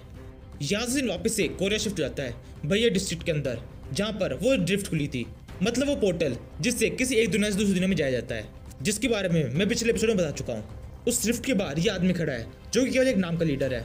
ये उस ड्रिफ्ट को देखते हुए कहता है, पहली बार मैंने ये ड्रिफ्ट देखी है और मैं पहली बार इसके अंदर जाने वाला हूँ। वहीं दूसरी तरफ गाँव और उस लड़की के बीच में कुछ बातें चल रही होती है। अब मैं आपको पहले बता देता हूँ, ये लड़की और ये लीडर वही है जिसको मैंने पिछले एपिसोड में देखा था। ये दोनों गांव के लिए किसी अजीब से विलेज के अंदर गए थे जहाँ से उन्हें कोई चीज लेके आनी थी, जो थी एक मॉन्स्टर की हड्डी और उसका दिल, जो कि साफ सी बात है उस मॉन्स्टर ने देने से मना कर दिया था। उसके बाद में गांव के ग्रैंडपा खुद गए और उस मॉन्स्टर को उठा के लेके आ गए। अब वापस से प्रेजेंट टाइम पे आते हैं। गाँव ने इस लड़की को पूरा प्लान समझा दिया है। ये लड़की कहती है, मैं आपसे वादा करती हूँ जैसा प्लान हुआ है बिल्कुल वैसा ही होगा, हम जल्दी इस पोर्टल के अंदर नहीं आएंगे, उसी टाइम पर आएंगे जब आपने कहा है, और जहाँ तक चांसेस है हमें अंदर आने की जरूरत भी नहीं पड़ेगी। गाँव कहता है, बहुत अच्छे, तुम्हें सब कुछ जल्दी समझ में आ जाता है। इसके बाद हम देखते हैं वहाँ पर गाँव के सारे मॉन्स्टर्स हैं जो कि गाँव को स्टार्टिंग से एंड तक मिले थे, हर एक छोटा बड़ा मॉन्स्टर सिवाय स्ट्रीपी को छोड़ के। गाँव उन सबसे कहता है, चलो अब अंदर चलते हैं। ये कहते हुए गाँव और उसके सारे मॉन्स्टर्स उस पोर्टल से होते हुए उस दूसरी दुनिया के अंदर जाते हैं और कोई भी नहीं जाता। जैसे ही अंदर जाते हैं वो छिपकली जैसे मॉन्स्टर पहले ही गाँव का इंतजार कर रहे होते हैं। वो गाँव को देख कहते हैं, हमें पता था तुम अपना वादा नहीं तोड़ोगे, तुम आई गए। गाँव डम्बी से कहता है, डम्बी मैंने तुम्हें जो भी कहने के लिए कहा है वो सब ट्रांसलेट करके इसे समझाओ। डम्बी कहने लगता है, मैं यहाँ पर अपने काफ़ी सारे मॉन्स्टर साथ में आया हूँ, ये सारे मॉन्स्टर मेरे साथ में जाएंगे, मुझे नहीं लगता इससे तुम्हें या फिर किसी और को कोई भी तरह की दिक्कत होगी। वो बड़ा सा मोस्टर कहता है नहीं कोई दिक्कत नहीं है। ये सुनने के बाद में गाओ अपना दिमाग चलाना शुरू करता है। गाओ सोचता है अभी डम्बी ने से कहा कि मैं यहाँ पर अपने मोस्टर में आया हूँ, जानने किसका मतलब इसे समझ में आ गया होगा कि हमारी दुनिया के अंदर इंसान मोस्टर के ऊपर काबू रख के रखते हैं। इस मोस्टर ने इस बात से कोई भी रिएक्ट नहीं किया, यानी कि इसको ये बात पहले से बताती, या फिर इस दुनिया के अंदर भी ऐसा ही होता है। इस दुनिया के इंसान जब तक यहाँ पर थे मोस्टर के ऊपर काबू रख के रखते थे। इसी समय गांव के पास में एक बेल आकर रुकती है जिसके ऊपर कुछ बर्तन जैसा लगा हुआ है। गांव उसे देखता है, उसे देखने पर गांव को इंटरफेस हो जाता है जिसके ऊपर लिखा है इसके अंदर जो है उसे खाया जा सकता है, इसके अंदर पानी और बहुत सारे न्यूट्रिएंट्स है। ये पढ़कर गांव कहता है दूसरी दुनिया का खाना, चलो अच्छी बात है, थोड़ी खातिरदारी हो रही है। ये कहते हुए गांव उस बोतल को उठा लेता है, उसके अंदर एक लिक्विड होता है। गांव उसे पीने लगता है और कहता है ज्यादा बुरा नहीं है, काफी अच्छा है। फिर गांव और वो मोस्टर साथ में आगे बढ़ने लगते हैं। वो मोस्टर एक जगह पहुंचने के बाद में गांव से कहता है यहाँ पर यहीं पर हमारे मास्टर सील है। गांव सामने की तरफ देखता है, सामने एक बहुत बड़ा बर्फ का टुकड़ा है। गांव डब्बी को ट्रांसलेट करने के लिए कहता है मैं तुम्हारे मास्टर को होश में तो ला सकता हूँ, लेकिन इस बर्फ का क्या करोगे? मुझे नहीं लगता, केवल इसको आग से जलाना काफी होगा। तुम्हारे मास्टर को होश में लाने के बाद भी इस सील को तोड़ना काफी मुश्किल होगा। वो मास्टर कहता है इसकी कोई भी दिक्कत नहीं है, हमारे मास्टर ने खुद को इस सील के अंदर बंद किया था, वो खुद से इसे तोड़ सकते हैं। आप केवल हमारे मास्टर को होश में ले आइए। जैसे ही एक मास्टर ट्रेनर इस बर्फ के ऊपर कदम रखेगा ये सील अपने आप ही खुल जाएगी, इससे आप भी अंदर जा पाएंगे। हमारे मास्टर अंदर एक ग्रैंड होल के अंदर है। जिसमें गांव कहता है ठीक है, ऐसी बात है तो मैं अपने साथ में गोल्डी को लेके जाऊंगा। उन मॉन्स्टर्स को इस बात से कोई भी दिक्कत नहीं होती। गांव और गोल्डी अंदर जाते हैं। जैसे ही गांव उस बर्फ के ऊपर कदम रखता है वो अपने आप ही आगे बढ़ने लगता है। वो उस बर्फ के काफी अंदर तक पहुंच जाते हैं। अंदर उन्हें दो बड़े बड़े बर्फ के शेल दिखाई देते हैं। एक बर्फ के शेल के अंदर एक बहुत बड़ा मॉन्स्टर है। उसे देखने पर गांव को इंटरफेस शो होता है जिसपे लिखा है ब्लड हंटर क्रॉप्स। ये मॉन्स्टर पहले ही मर चुका है, केवल यहाँ पर इसकी बॉडी है जो भी बहुत तेजी से हट रही है। और वहीं पर एक दूसरा बर्फ का टुकड़ा है जिसके अंदर एक छोटा सा मॉन्स्टर है जिसका नाम डिसोलेट फ्रॉस्ट लायन है, जो कि अभी अपनी स्लीपिंग स्टेट में है। यहाँ पे गांव को लगता है वो बड़ा वाला मॉन्स्टर जो कि उस बर्फ के अंदर कैद है और मर चुका है, वही उन बाढ़ खड़े मॉन्स्टर्स का मास्टर है। जगाने के लिए गांव को अंदर भेजा है। गांव उस बड़े वाले मॉन्स्टर के पास में आता है और कहता है ये मॉन्स्टर तो पहले ही मर चुका है। उन बाढ़ खड़े मॉन्स्टर्स ने कहा था कि उनका मॉन्स्टर अंदर सो रहा है और मुझे उस सोए मॉन्स्टर को जगाना है, लेकिन मरे हुए मॉन्स्टर को वापस जिंदा कैसे करूं? शायद उन बाहर खड़े मॉन्स्टर को पता ही नहीं है कि उनका मास्टर मर चुका है, या फिर ये एक ट्रैप है। उसी समय गांव को फ्लेमी की चलने की सूचना देती है। फ्लेमी कह रहा है बाहर बहुत बड़ा अटैक हो गया है, सारे मॉन्स्टर्स ने हमारे ऊपर अटैक कर दिया है, जल्दी यहाँ से भागो। ये सुनने के बाद में तो गांव को पक्का हो जाता है कि ये सब कुछ एक ट्रैप है। गांव गोल्डी के साथ बाहर भागने लगता है। इसी समय वो लियोन मॉन्स्टर जो कि देर से सोया हुआ था वो एकदम से जाग जाता है। ये देखकर गांव और भी चौंक जाता है। गांव कहता है ये लायन भी जाग गया।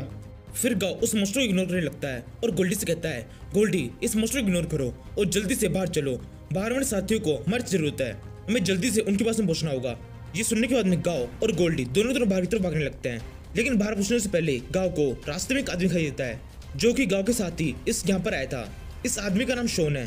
गांव उस आदमी से पूछता है अंकल शोन क्या हुआ, बाहर के हालात कैसे हैं? शोन कहता है बाहर के हालात बिल्कुल भी ठीक नहीं है, जैसे तुम अंदर आए बाहर के सारे मॉन्स्टर्स ने हमारे ऊपर अटैक कर दिया। वो तो अच्छा हुआ बाहर तुम्हारा एक घोर मॉन्स्टर था, इसने अपनी स्किल का यूज करके एक मॉन्स्टर को जिंदा कर दिया और फिर उसकी मदद से इस एग्जिट को सील कर दिया। जब हम भी इस गुफा के अंदर घुस गए इसी वजह से हम अभी तक जिंदा है, वरना वो मॉन्स्टर तो अब तक हमें मार चुके होते। फिर गांव फ्लेमी को देखता है। फ्लेमी की हालत भी काफी ज्यादा खराब है। गांव फ्लेमी से पूछता है फ्लेमी क्या तुम ठीक हो? फ्लेमी कहती है इन मॉन्स्टर्स ने अचानक से सबसे पहले मुझ पर अटैक किया, उस अचानक से हुए अटैक के कारण बच पाना बहुत मुश्किल था, लेकिन फिर भी हम यहाँ तक तो आ ही गए। मैं ठीक हूँ, थोड़ी देर में चोटें ठीक हो जाएगी। जैसे ही गोल्डी फ्लेमी की बात सुनता है उसको बहुत ज्यादा गुस्सा होता है। वो बाहर की तरफ जाने लगता है और चिल्लाए कहता है अब मैं फ्लेमी का बदला लूंगा। गांव गोल्डी को रोकने की कोशिश करता है और उससे कहता है गोल्डी बाहर मत जाओ, अभी हम उन मॉन्स्टर्स के एरिया में हैं, यहाँ पर वो बहुत सारे हैं, अगर तुम बाहर जाके उनसे फाइट करोगे तो प्रॉब्लम्स और ज्यादा बढ़ जाएगी, हो सकता है तुम भी घायल हो जाओ। तभी को देखता है वो छोटा सा लायन भी गांव का पीछा करते उस गुफा से बाहर आ गया है। गांव उस लायन को देख कहता है लायन ये जगह तुम्हारे लिए सही नहीं है, यहाँ पर बहुत बड़ा खतरा है, बाहर के मॉन्स्टर्स हमारे ऊपर अटैक कर रहे हैं, तुम्हारे लिए अच्छा होगा तुम यहाँ से चले जाओ और कहीं जाके छुप जाओ। यही कहते हुए गांव का ध्यान गोल्डी के ऊपर से बढ़ जाता है और गोल्डी मौका पाकर उस गुफा से बाहर निकल जाता है और फिर बाहर खड़े मॉन्स्टर के साथ में फाइट करना शुरू कर देता है। वो उन्हें बहुत बुरी तरह से पीटता है, लेकिन ज्यादा देर तक नहीं। गोल्डी के ऊपर वो मॉन्स्टर अपने हथियार से अटैक करता है। यह हथियार पड़ते ही गोल्डी की हालत बहुत ज्यादा खराब हो जाती है और गोल्डी जमीन पे गिर जाता है।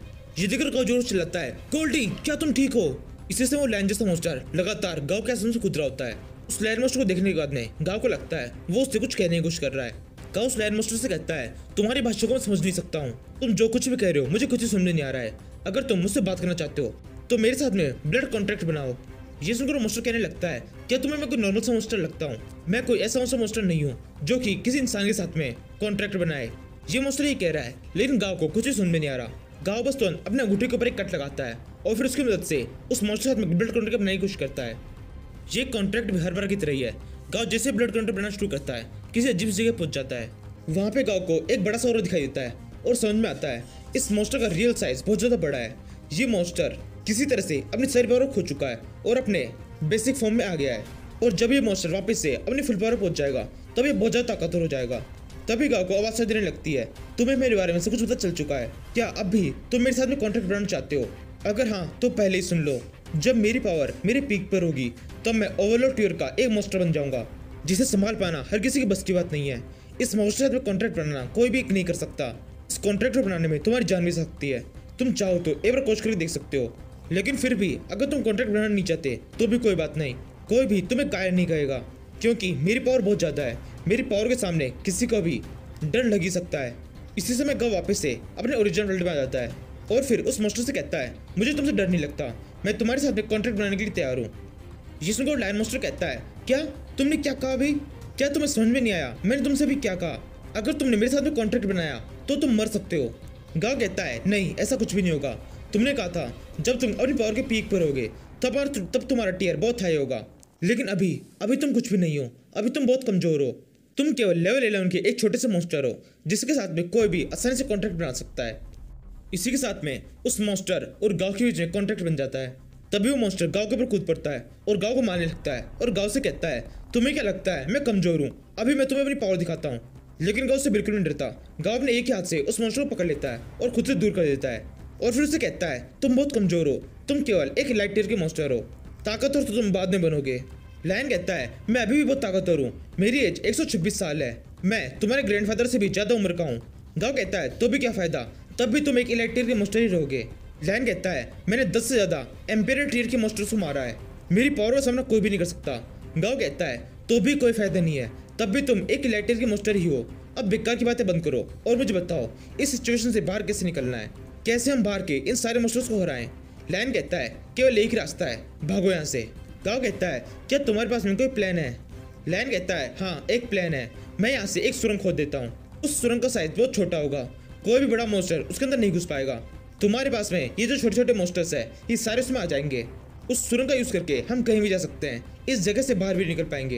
इस पूरे प्लान को सुनने के बाद में गाँव उस लायन को अंकल शोन को पकड़ा देता है और कहता है, नहीं तुम्हारा प्लान बिल्कुल बेकार है, गोल्डी का साइज बहुत ज्यादा बड़ा हो चुका है, अब चाहे कितनी बड़ी सुरंग खोद ली जाए गोल्डी उसके अंदर नहीं आ पाएगा, और अगर गोल्डी से बड़ी सुरंग खोदी गई तो किसी काम की नहीं होगी, बाकी के मोस्टर भी उसके अंदर घुस जाएंगे। फिर गाँव शोन से कहता है, शोन आप इसका ध्यान रखना, कोशिश करना ये कहीं भी भाग ना पाए। तभी वो लाइन चलने लगता है, तुम्हें क्या लगता है मेरा प्लान खराब है? तुम्हारे पास में और कोई रास्ता है ही नहीं, तुम यहाँ से बच के नहीं निकल सकते हो, तुम्हारे अंदर बिल्कुल भी पावर नहीं है। गाँव कहता है, मेरे अंदर बहुत पावर है, मेरा एक मोस्टर किंग टियर का है, उसकी पावर मुझे मिलती है। लायन कहता है, तो क्या हुआ, तुम्हारा एक मोस्टर किंग टियर का है तो भी, उसके बाद भी तुम इतने पावरफुल नहीं हो कि यहाँ से बच के निकल सको, बताओ तुम कितने पावरफुल हो। ये सुनते ही गाँव एक पत्थर के ऊपर लात मारता है जिसकी मदद से गोल्डी ने उस गुफा के गेट को लॉक किया होता है। जैसे ही गाँव की लात उस पत्थर पर पड़ती है वो पत्थर टूट जाता है और उस लाइन को पता पड़ जाता है कि गाँव कितना ताकतवर है। फिर गाँव डाजी और डम्बी से कहता है, डाजी जल्दी से इलेक्ट्रिक शॉक अटैक करो, और डम्बी तुम ब्लड हार्ट का यूज करो, हम इन मोस्टर्स के साथ में बिल्कुल भी डरने वाले नहीं है, हम इन सभी मोस्टर्स को हरा देंगे और उसके बाद में चलते हुए बड़े आराम से थ्रेड से दूसरी दुनिया में जाएंगे। डाजी और डम्बी वैसा ही करते हैं। डम्बी के अटैक से उन सारे मोस्टर्स के हाथ में बहुत तेज दर्द होने लगता है। इसी समय गाँव शेली से कहता है, शेली जल्दी से गोल्डी के पास में जाओ और उसकी बॉडी को हील करो, डाजी और डम्बी इन मोस्टर्स को ज्यादा देर तक नहीं रोक पाएंगे। शेली वैसा ही करती है, शेली गोल्डी के पास आकर उसकी बॉडी को हील करने लगती है। उसी समय वहाँ पर वो बड़ा वाला मोस्टर हो जाता है और वहाँ आकर गोल्डी के ऊपर अपने मुक्के से अटैक कर देता है। गाँव चिल्लाए कहता है, गोल्डी शेली ऊपर देखो, वो मोस्टर तुम्हारे पास में पहुंच चुका है, वो वहाँ से हटो। गोल्डी और सुनता है और तुरंत अपना साइज बड़ा कर लेता है और फिर अपने एक ही हाथ से उस मोस्टर के उस अटैक को ब्लॉक कर देता है। अब गोल्डी का साइज भी वहाँ खड़े सारे बड़े बड़े मोस्टर्स के बराबर हो गया है। गोल्डी उनसे कहता है, अब मजा आएगा, अब लड़ो। ये कहते हुए गोल्डी पहले मोस्टर के ऊपर एक जोर से लात मारता है, वो मोस्टर दूर जाए गिर जाता है। फिर गोल्डी उसके हथियार को उठा लेता है और उसे उठाकर सारे मोस्टर से कहता है, अब मेरी बारी है। ये कहने के बाद में गोल्डी उस एक्स को एक मोस्टर की ओर फेंक के मारता है। एक्स मोस्टर की बॉडी में घुस जाती है और उस मोस्टर की बॉडी में से खून बहने लगता है। तभी वहां पर दो मोस्टर आ जाते हैं और जोर से घुर्राते हैं, जैसे गोल्डी से कह रहे हो अब हम साथ में तुम्हें हराएंगे, तुम बच नहीं सकते। गोल्डी उनकी बात समझ जाता है और उनसे कहता है नहीं ऐसा नहीं होगा, मैं अकेला तुम दोनों के लिए काफी हूँ। ये कहते हुए गोल्डी उन दोनों के दोनों मोस्टर्स के मुक्के मारना शुरू कर देता है। उन दोनों मोस्टर्स के हाथ में हथियार है और गोल्डी के हाथ में कोई हथियार नहीं है। गोल्डी बस हाथों से ही उनके मुक्के मार रहा है। इसके बावजूद भी वो दोनों मोस्टर गोल्डी के सामने ज्यादा देर नहीं टिक पाते। उनमें से एक दूसरे से कहता है ये डक तो काफी वियर्ड सा है, हम इससे फाइट नहीं कर सकते, इसका फाइटिंग स्टाइल बहुत अजीब है, हमें जल्दी से यहाँ से निकलना होगा। लेकिन गोल्डी उन्हें जेल देना नहीं चाहता। गोल्डी चिल्लाए कहता है तुम्हें लगता है तुम यहाँ से भाग पाओगे, हमें इतना परेशान करने के बाद में, मेरे एक दोस्त को इतनी चोट पहुंचाने के बाद में तुम्हारा भाग करना बिल्कुल नामुमकिन है, मैं तुम में से एक को भी यहाँ से भागने नहीं दूंगा। ये कहते हुए गोल्डी उन दोनों मोस्टर का पीछा करने लगता है। तभी गाँव चिल्लाए कहता है गोल्डी उनके पीछे जाने की कोई जरूरत नहीं है, ये उन मोस्टर्स का एरिया है, उनके पीछे जाना एक ट्रैप में फंसने जैसा हो सकता है तुम्हें वहां पे जाने पर बहुत सारे मोस्टर्स मिल जाएं, इसलिए यहीं रुको और साथ में रहो। गाँव की बात सुनकर गोल्डी रुक जाता है। फिर वो लायन कहने लगता है ऐसा कैसे हो रहा है, तुम्हारा ये मोस्टर केवल एपिक लेवल पर है और फिर भी ये इतना ताकतवर कैसे, यहाँ पर जितने मोस्टर्स थे ये सारे इससे ज्यादा ताकतवर थे, इसने इन्हें कैसे हरा दिया। तभी शोन गाँव के पास में आता है और गाँव से कहता है हमने आखिर रिसोर्सेज को इकट्ठा कर लिया है, लेकिन इन्हें गेट तक लेके जाना काफी ज्यादा मुश्किल होगा, इन्हें लेके जाने के लिए हमें बैकअप की जरूरत है, किसी को तो बाहर जाके बताना होगा कि हमें मदद चाहिए। गाँव कहता है तो फिर ठीक है आप जाइए, मैं यहाँ पर रुकता हूँ। आप और आपका कंगारू बहुत ताकतवर है, लेकिन आपका कंगारू इतना ताकतवर नहीं कि एक से ज्यादा मोस्टर्स को हरा सके, इसलिए मैं आपको यहाँ पे छोड़ के जाने का रिस्क नहीं ले सकता, मैं खुद यहाँ पे रुकूंगा और आप बाहर जाइए। ये सुनकर शोन मान जाता है। फिर गाँव अपने चूहे जैसे मोस्टर से कहता है तुम्हें भी बाहर जाना होगा। रेड मोस्टर मना करने लगता है। तभी गाँव उसको एक क्रिस्टल दिखाने लगता है और उसे कहता है अगर तुम बाहर चले जाओगे तो ये ट्रेजर मैं तुम्हें दूंगा। ट्रेजर का नाम सुनते ही वो रेड मोस्टर बहुत खुश हो जाता है और खुशी खुशी उस क्रिस्टल को लेकर वहां से जाने के लिए मान जाता है। ये देखकर लैंड मोस्टर कहता है खाई का क्रिस्टल, वो भी कोई ट्रेजर था, वो तो केवल एक बर्फ का टुकड़ा है जिसके अंदर में जमा हुआ था। सच में अर्थ के मोस्टर बहुत बेवकूफ है। इसके बाद में शोन, चूहा और वो कंगारू उस रिफ्ट की तरफ चले जाते हैं। गाँव और गाँव के सारे बड़े बड़े मोस्टर वहीं पे रुकते हैं। लायन गाँव से कहता है तुम्हारे पर्पल सेट भी बहुत कमजोर है, इसको भी उनके साथ में भेज देते, यहाँ पर रहेगा तो भी किसी काम नहीं आएगा और मरमुरा जाएगा। गाँव कहता है उसे बिल्कुल ही कमजोर मत को, वो भी एक हिप्पी ग्रेड का मॉन्स्टर है, वो बहुत ताकतवर है। जिसमें को लायन कहता है वो एपिक ग्रेड पर है, तो फिर तुमने उसकी स्पेशल स्किल को डेवलप क्यों नहीं किया अभी तक।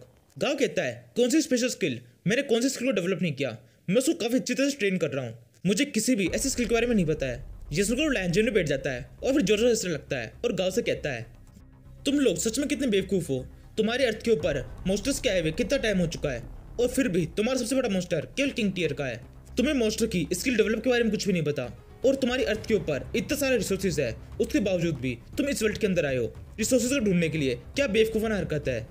ये सुनकर गाँव कहता है यानी कि तुम कहना चाह रहे हो अर्थ के ऊपर अभी बहुत सारा खजाना है। लैंड मोस्टर कहता है हाँ मैं यही कह रहा हूँ, तुम्हारी अर्थ का एवोल्यूशन अभी भी शुरू हुआ है, उसके ऊपर ऐसी कई जगहों पे खजाने बन रहे होंगे, कई सारी ऐसी चीजें जिनको मोस्टर्स को देने पर वो मोस्टर बहुत ताकतवर हो जाएंगे। तुम्हें अभी तक उन ट्रेजर के बारे में ठीक से पता नहीं पड़ा, इसलिए तुम्हारे अर्थ के ऊपर एम्परर टियर का एक भी मोस्टर नहीं है। तुम्हारा वर्ल्ड इवोल्यूशन के अभी स्टार्टिंग फेज के अंदर है, उसके अंदर से ट्रेजर लगातार बन रहे हैं। गाँव कहता है ट्रेजर अभी बन रहे हैं तो मैं उन्हें ढूंढूं कैसे, उनको बनने से पहले वो मिलेंगे कैसे, अब जब टाइम आएगा तो धीरे धीरे वो हमें मिलते जाएंगे।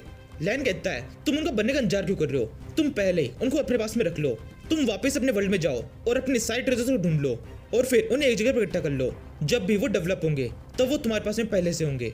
गाँव कहता है एक मिनट, वैसे तुम अपने ट्रेजर किसे बोल रहे हो, हमारे वर्ल्ड के अंदर जितना भी ट्रेजर है वो सारा पूरे इंसानों का है, एक अकेले का नहीं। लैंड मोस्टर कहता है एक वर्ल्ड के अंदर जो कुछ भी होता है वो सब कुछ एक अकेले का ही होता है, उस वर्ल्ड में रहने वाले सबसे ताकतवर का।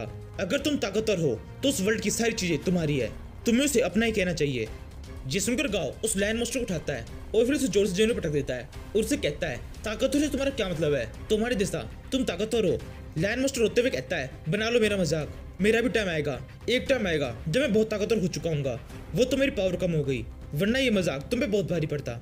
फिर गाँव उस लैंड को वापस उठाता है और उससे कहता है अब सीधे मेन पॉइंट पे आते हैं, मुझे तुमसे एक और चीज पूछनी है। ये कहते हुए गाँव अपना मोबाइल ऑन करता है और उसमें स्ट्रिपी की फोटो उस लैंड मोस्टर को दिखाने लगता है और उससे कहता है मेरे इस मोस्टर का साइज बहुत ज्यादा बड़ा है, ये किंग टियर का है, क्या कोई तरीका है जिससे इस मोस्टर का साइज छोटा हो सके।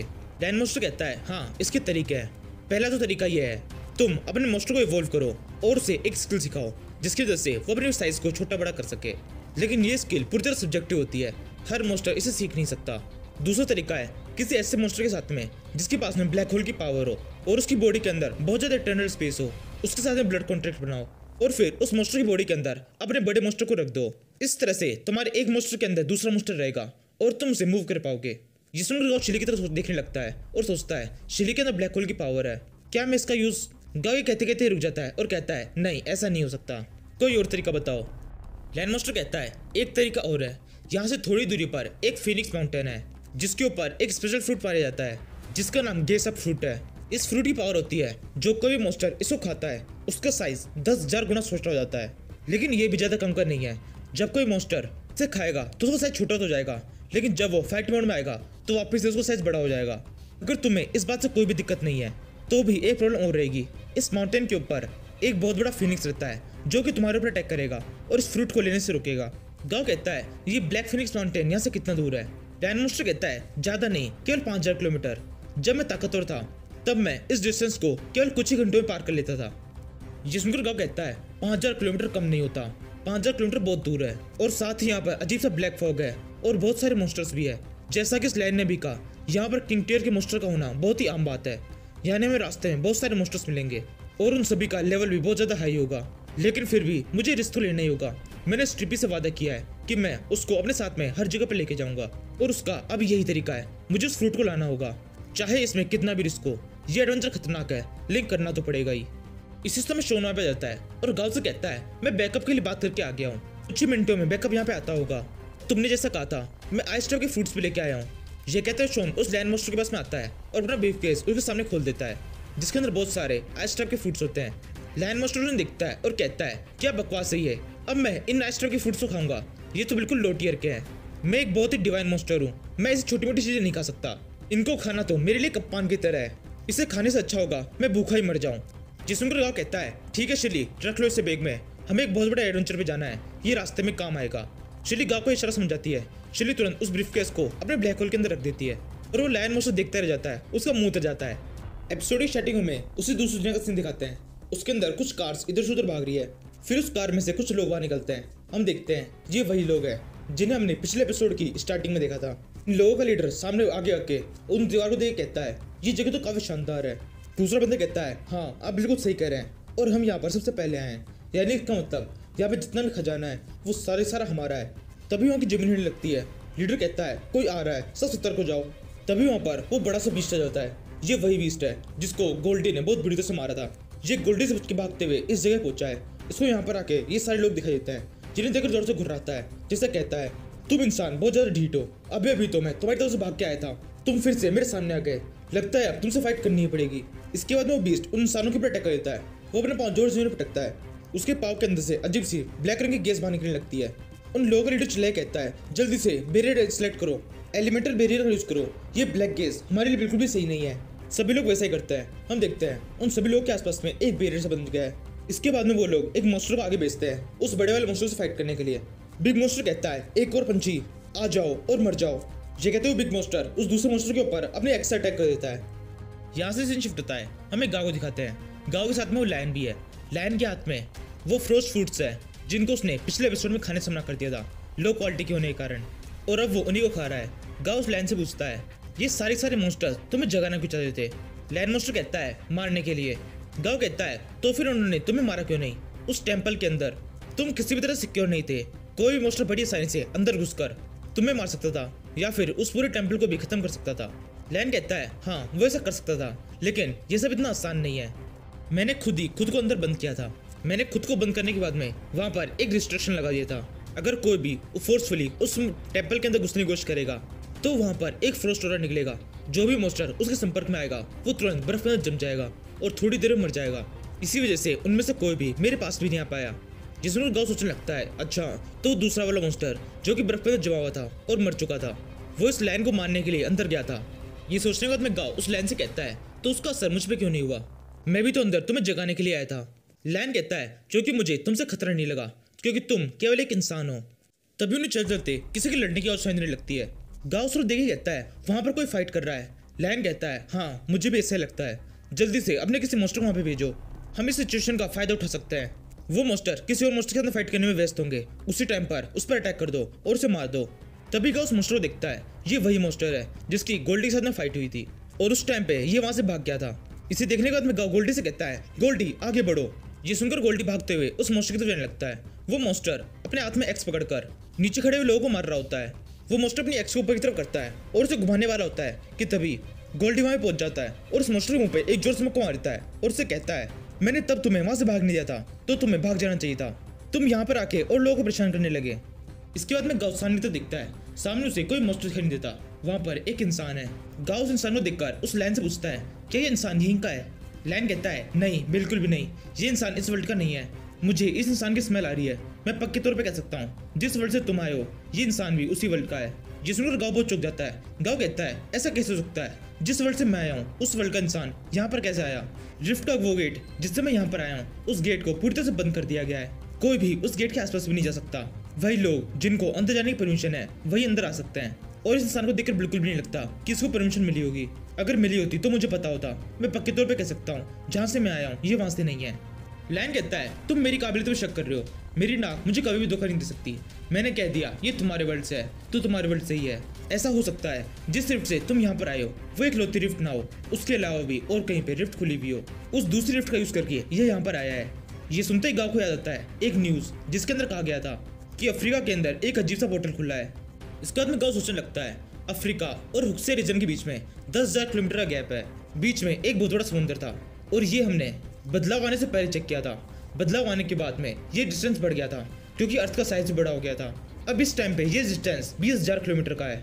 ये लोग अफ्रीका से रिफ्ट के अंदर घुसे होंगे और हम लोग हुक्से रीजन से रिफ्ट के अंदर घुसे हैं। उसके बाद भी हम एक जगह मिल गए, यानी कि इसका मतलब हम थोड़ी बहुत चेकिंग करने के बाद में इन रिफ्ट्स को फास्ट ट्रेवलिंग के लिए यूज कर सकते हैं। फ्यूचर में रिफ्ट ट्रेवलिंग का एक काफी अच्छा साधन हो सकता है। इसके बाद में गाँव उस आदमी से कहता है, अरे तुम कौन हो? मुझे पता चल चुका है तुम भी हमारे वर्ल्ड से हो। प्लीज अपने बारे में कुछ बताओ। वो दूसरा आदमी गाँव को देख के पहचान जाता है और गाँव से कहता है, तुम तो हुक्से रीजन से हो ना? गाँव कहता है, हाँ तुमने बिल्कुल सही कहा। इसके बाद में गाँव और उन लोगों के बीच में काफी लंबी बातें होती है। हमें कुछ घंटों बाद सीन दिखाते हैं। वो सभी लोग वहां से जा रहे हैं। उन्होंने गाँव को सब कुछ बता दिया है कि वो यहाँ पर कैसे आए और क्यों आए।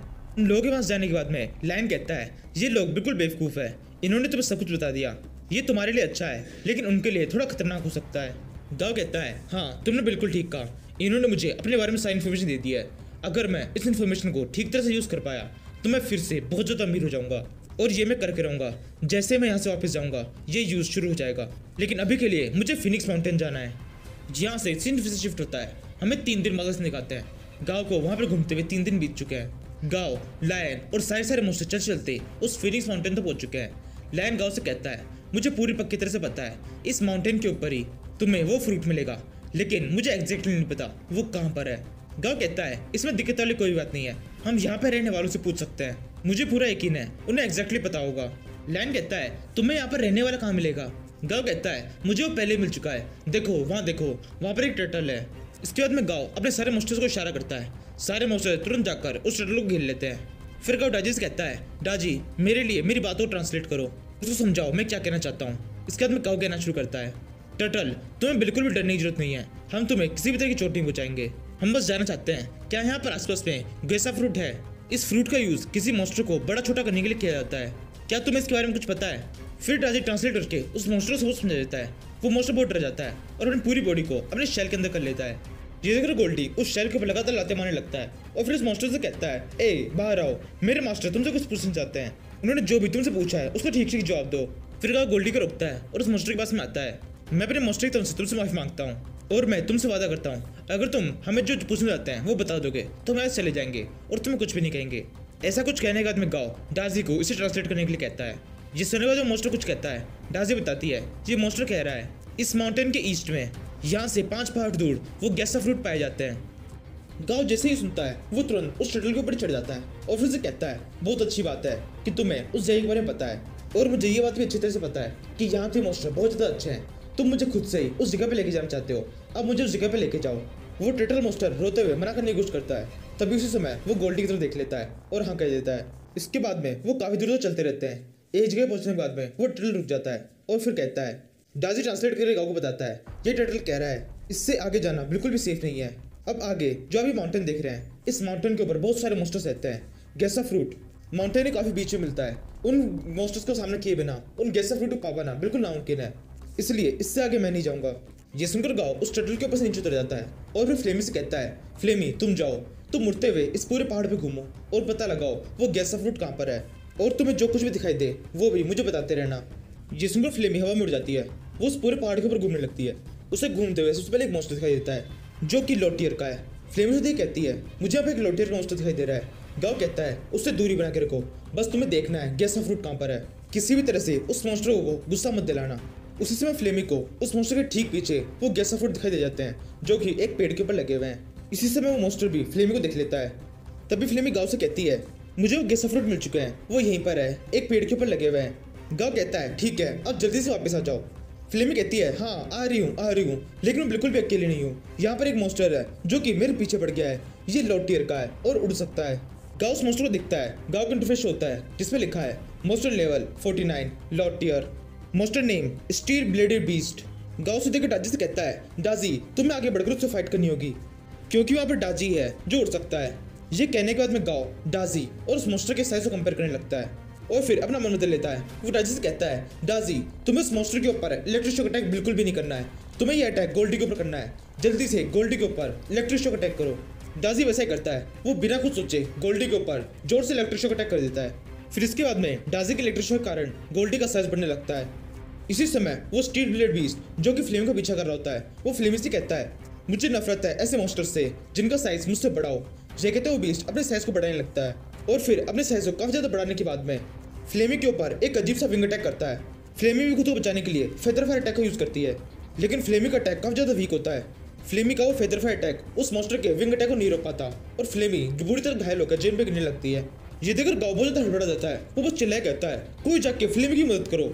इसी समय लायन गाओ से कहता है, अब उसके बचने का चांस कम है, ये जो तुम मॉन्स्टर देख रहे हो ये बहुत ज्यादा खतरनाक है और ये वाला तो लो टियर के पीक पर है। मैंने देखा है नॉर्मल केसेस में इसका एक अटैक ही अपने अपोनेंट को मारने के लिए काफी होता है। वैसे तो हमारे मॉन्स्टर्स ने अपने आप को बचाने के लिए फेदर फायर अटैक का यूज किया था, लेकिन देखते हैं उसको कितना खुद को बचा पाई। अगर वो ठीक ठाक तरीके से खुद को बचा पाई होगी तब तो वो जिंदा बच जाएगी, वरना अगर ये डायरेक्ट हिट लगा होगा तब तो उसके बचने के चांस नहीं है। क्योंकि इन मॉन्स्टर्स की सबसे बड़ी पावर यही होती है, ये अपने अपोनेंट के वाइटल पॉइंट पर अटैक करते हैं, उस जगह पर जहाँ पर वो सबसे ज्यादा कमजोर होते हैं। ये सुनकर गाओ अपने सारे मॉन्स्टर से कहता है, सुन लिया तुम सबने, अपने वाइटल पॉइंट को प्रोटेक्ट करना और कोशिश करना उसका एक भी अटैक तुम्हारे पर ना पड़ पाए। इसके बाद में गोल्डी और बाकी सारे मॉन्स्टर्स उस एक ब्लेड मॉन्स्टर से फाइट करने के लिए आगे बढ़ सकते हैं। गोल्डी कहता है, मेरे साथ में कोई भी नहीं आएगा, बाकी के सारे मॉन्स्टर्स जो भी यहाँ पर है वो सबके सब जाकर फ्लेमी की मदद करो, इस मॉन्स्टर को मैं अकेला संभाल सकता हूँ। ये सुनकर डम्बी रुक जाता है और ओके बोलकर फ्लेमी की तरफ जाने लगता है और वहीं गोल्डी उछलकर उस इंसेक्ट मॉन्स्टर के ऊपर अटैक कर देता है और चिल्ला के उससे कहता है, छोटे से कीड़े अब मैं तेरे को मारने वाला हूँ। ये कहते हैं गोल्डी उस इंसेक्ट के ऊपर एक मुक्का मारने की कोशिश करता है। इंसेक्ट कहता है, तेरी हिम्मत कैसे हुई मुझे छोटा सा कीड़ा कहने की। ये कहने के बाद वो इंसेक्ट अपना विंग अटैक यूज करता है। उसका विंग अटैक बिल्कुल सही तरीके से गोल्डी के ऊपर पड़ता है। जैसे अटैक गोल्डी पे पड़ता है, गोल्डी पूरी तरह रफ्तार से जमीन पे गिर जाता है और घसीटता हुआ एक पत्थर से टकरा जाता है। डम्बी कहता है, गोल्डी क्या मैं तुम्हारी मदद करूँ? गोल्डी पर हाथ देखे कहता है, नहीं कोई जरूरत नहीं है, मैं अकेला इसे संभाल सकता हूँ। ये कहता है गोल्डी खड़ा होता है और आगे कहता है, इस मॉन्स्टर का कोई भी अटैक मुझे किसी भी तरह की चोट नहीं पहुंचा सकता है, ये केवल मुझे ताकतवर ही बनाएगा। इसके बाद में गोल्डी उस इंसेक्ट को और भी ज्यादा गुस्सा दिलाने लगता है। वो उसे कहता है, छोटे से कीड़े आजा, मैं तेरे को अभी भी छोटा सा कीड़ा ही कह रहा हूँ, तेरे में जितना दम है उतना लगा दे, तू मेरा कुछ भी नहीं बिगाड़ सकता है। ये सुनकर उन इंसेक्ट को और ज्यादा गुस्सा होता है। वो चिल्लाए कहता है, तेरी इतनी हिम्मत, तूने फिर से मुझे छोटा सा कीड़ा कहा, ले अब मर। ये कहते हुए इंसेक्ट गोल्डी को अटैक कर देता है। गोल्डी अपने हाथ सामने लगकर उस अटैक को ब्लॉक करने की कोशिश करता है, लेकिन वो इंसेक्ट बहुत तेज होता है। वो सेंटर पे साइड में होकर पूरी तरह रफ्तार से गोल्डी के पैर के पास में होता है और गोल्डी के पैर के ऊपर जोर से अटैक कर देता है। गोल्डी के पैर में से खून पीने लगता है। इस अटैक करने के बाद में वो इंसेक्ट गोल्डी से तुरंत दूर निकल जाता है और फिर गोल्डी से कहता है, तुम मेरे सामने बहुत कमजोर हो, मेरे बराबर बनने के लिए तुम्हें कुछ 1000 साल और ट्रेनिंग करनी होगी। ये कहने के बाद में गोल्डी की तरफ देखता है। गोल्डी का साइज पहले से भी ज्यादा बड़ा हो चुका है। गोल्डी कहता है, तुम्हें क्या लगता है तुम्हारे इस अटैक से मुझे बिल्कुल भी दर्द हुआ?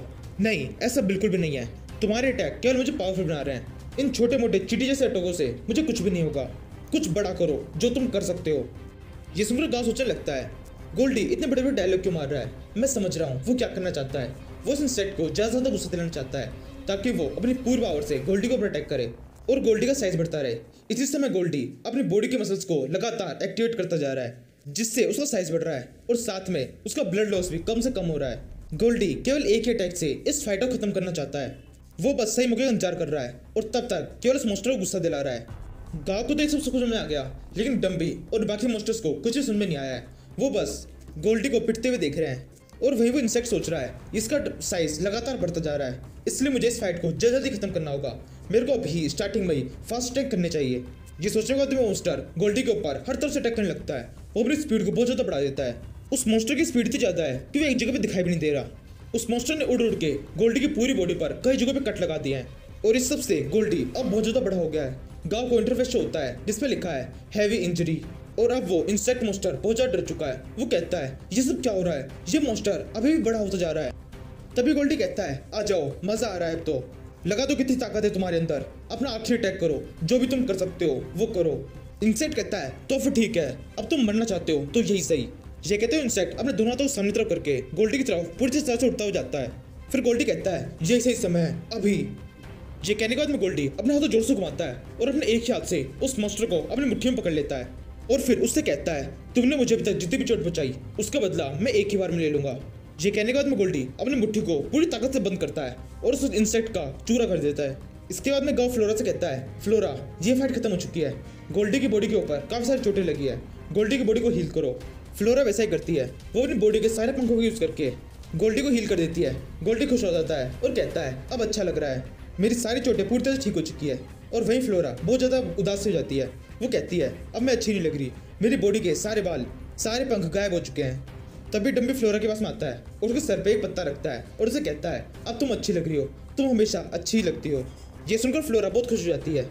इसके बाद में गांव उस पेड़ की तरफ देखता है और कहता है इस पेड़ के ऊपर तो केवल 4 ही फ्रूट है, इमरजेंसी केस के अंदर अगर हमें दोबारा से इन फ्रूट की जरूरत पड़ी तो हमें दोबारा से यहाँ पर आना पड़ेगा, जो कि बहुत लंबा रूट है। मेरे पास में बिल्कुल भी इतना टाइम नहीं है कि मैं यहाँ पे दोबारा से आऊँ, इसलिए गोल्डी, डम्बी और डाजी तीनों जाओ और जाकर इस पेड़ को जमीन से उखाड़ लो। हम इस पेड़ को यहाँ से लेके चले जाएंगे और अपने असली वर्ल्ड में लगाएंगे ताकि फ्रूट के लिए बार बार यहाँ पे आना पड़े। इसके बाद में गांव उस मॉन्स्टर को दिखता है, उस सेंटीपीड मॉन्स्टर की तरफ जिसको गार्ड ने डाजी से कहकर एक रस्सी के अंदर बंधा दिया है। गांव उस मॉन्स्टर से कहता है हम न केवल इस ट्री को यहाँ से लेके जाएंगे बल्कि तुम भी हमारे साथ में ही चलोगे। यहाँ से सीन शिफ्ट होता है, गांव और उसके सारे मॉन्स्टर्स उस दूसरी दुनिया से असली दुनिया के अंदर आ चुके हैं। गांव उस ट्री के सामने खड़ा है। गांव सेंटीपीड जैसे मॉन्स्टर से पूछता है तुम्हारा साइज इस फ्रूट को खाने से कम हो गया है, अब वैसे ही इस फ्रूट को मैं अपने इस मॉन्स्टर को खिलाने वाला हूँ, क्या इसका साइज भी तुम्हारे जितना हो जाएगा? वैसे तो इसके चांसेस काफी ज्यादा कम है क्योंकि इसका साइज बहुत ज्यादा है, मुझे नहीं लगता इसका साइज ज्यादा कम होगा, लेकिन फिर भी जितना भी हो मैं उतने से काम चला लूंगा। फिर वो सेंटीपीड मॉन्स्टर कुछ कहने लगता है, डाजी ट्रांसलेट करता है ये सेंटीपीड मॉन्स्टर कह रहा है अब आपका काम हो चुका है, मुझे यहाँ से जाने दो। गांव कहता है नहीं तुम यहाँ से नहीं जा सकते हो, तुम्हें हमेशा यहीं रहना होगा, तुम स्ट्रीपी के साथ में और स्ट्रीपी के साथ रहने वाले बाकी मॉन्स्टर्स जो कि एक तरह की मूर्ति है उनके साथ में रह सकते हो, उनके साथ में रहोगे तो थोड़े टाइम में इस दुनिया के बारे में भी काफी कुछ सीख जाओगे।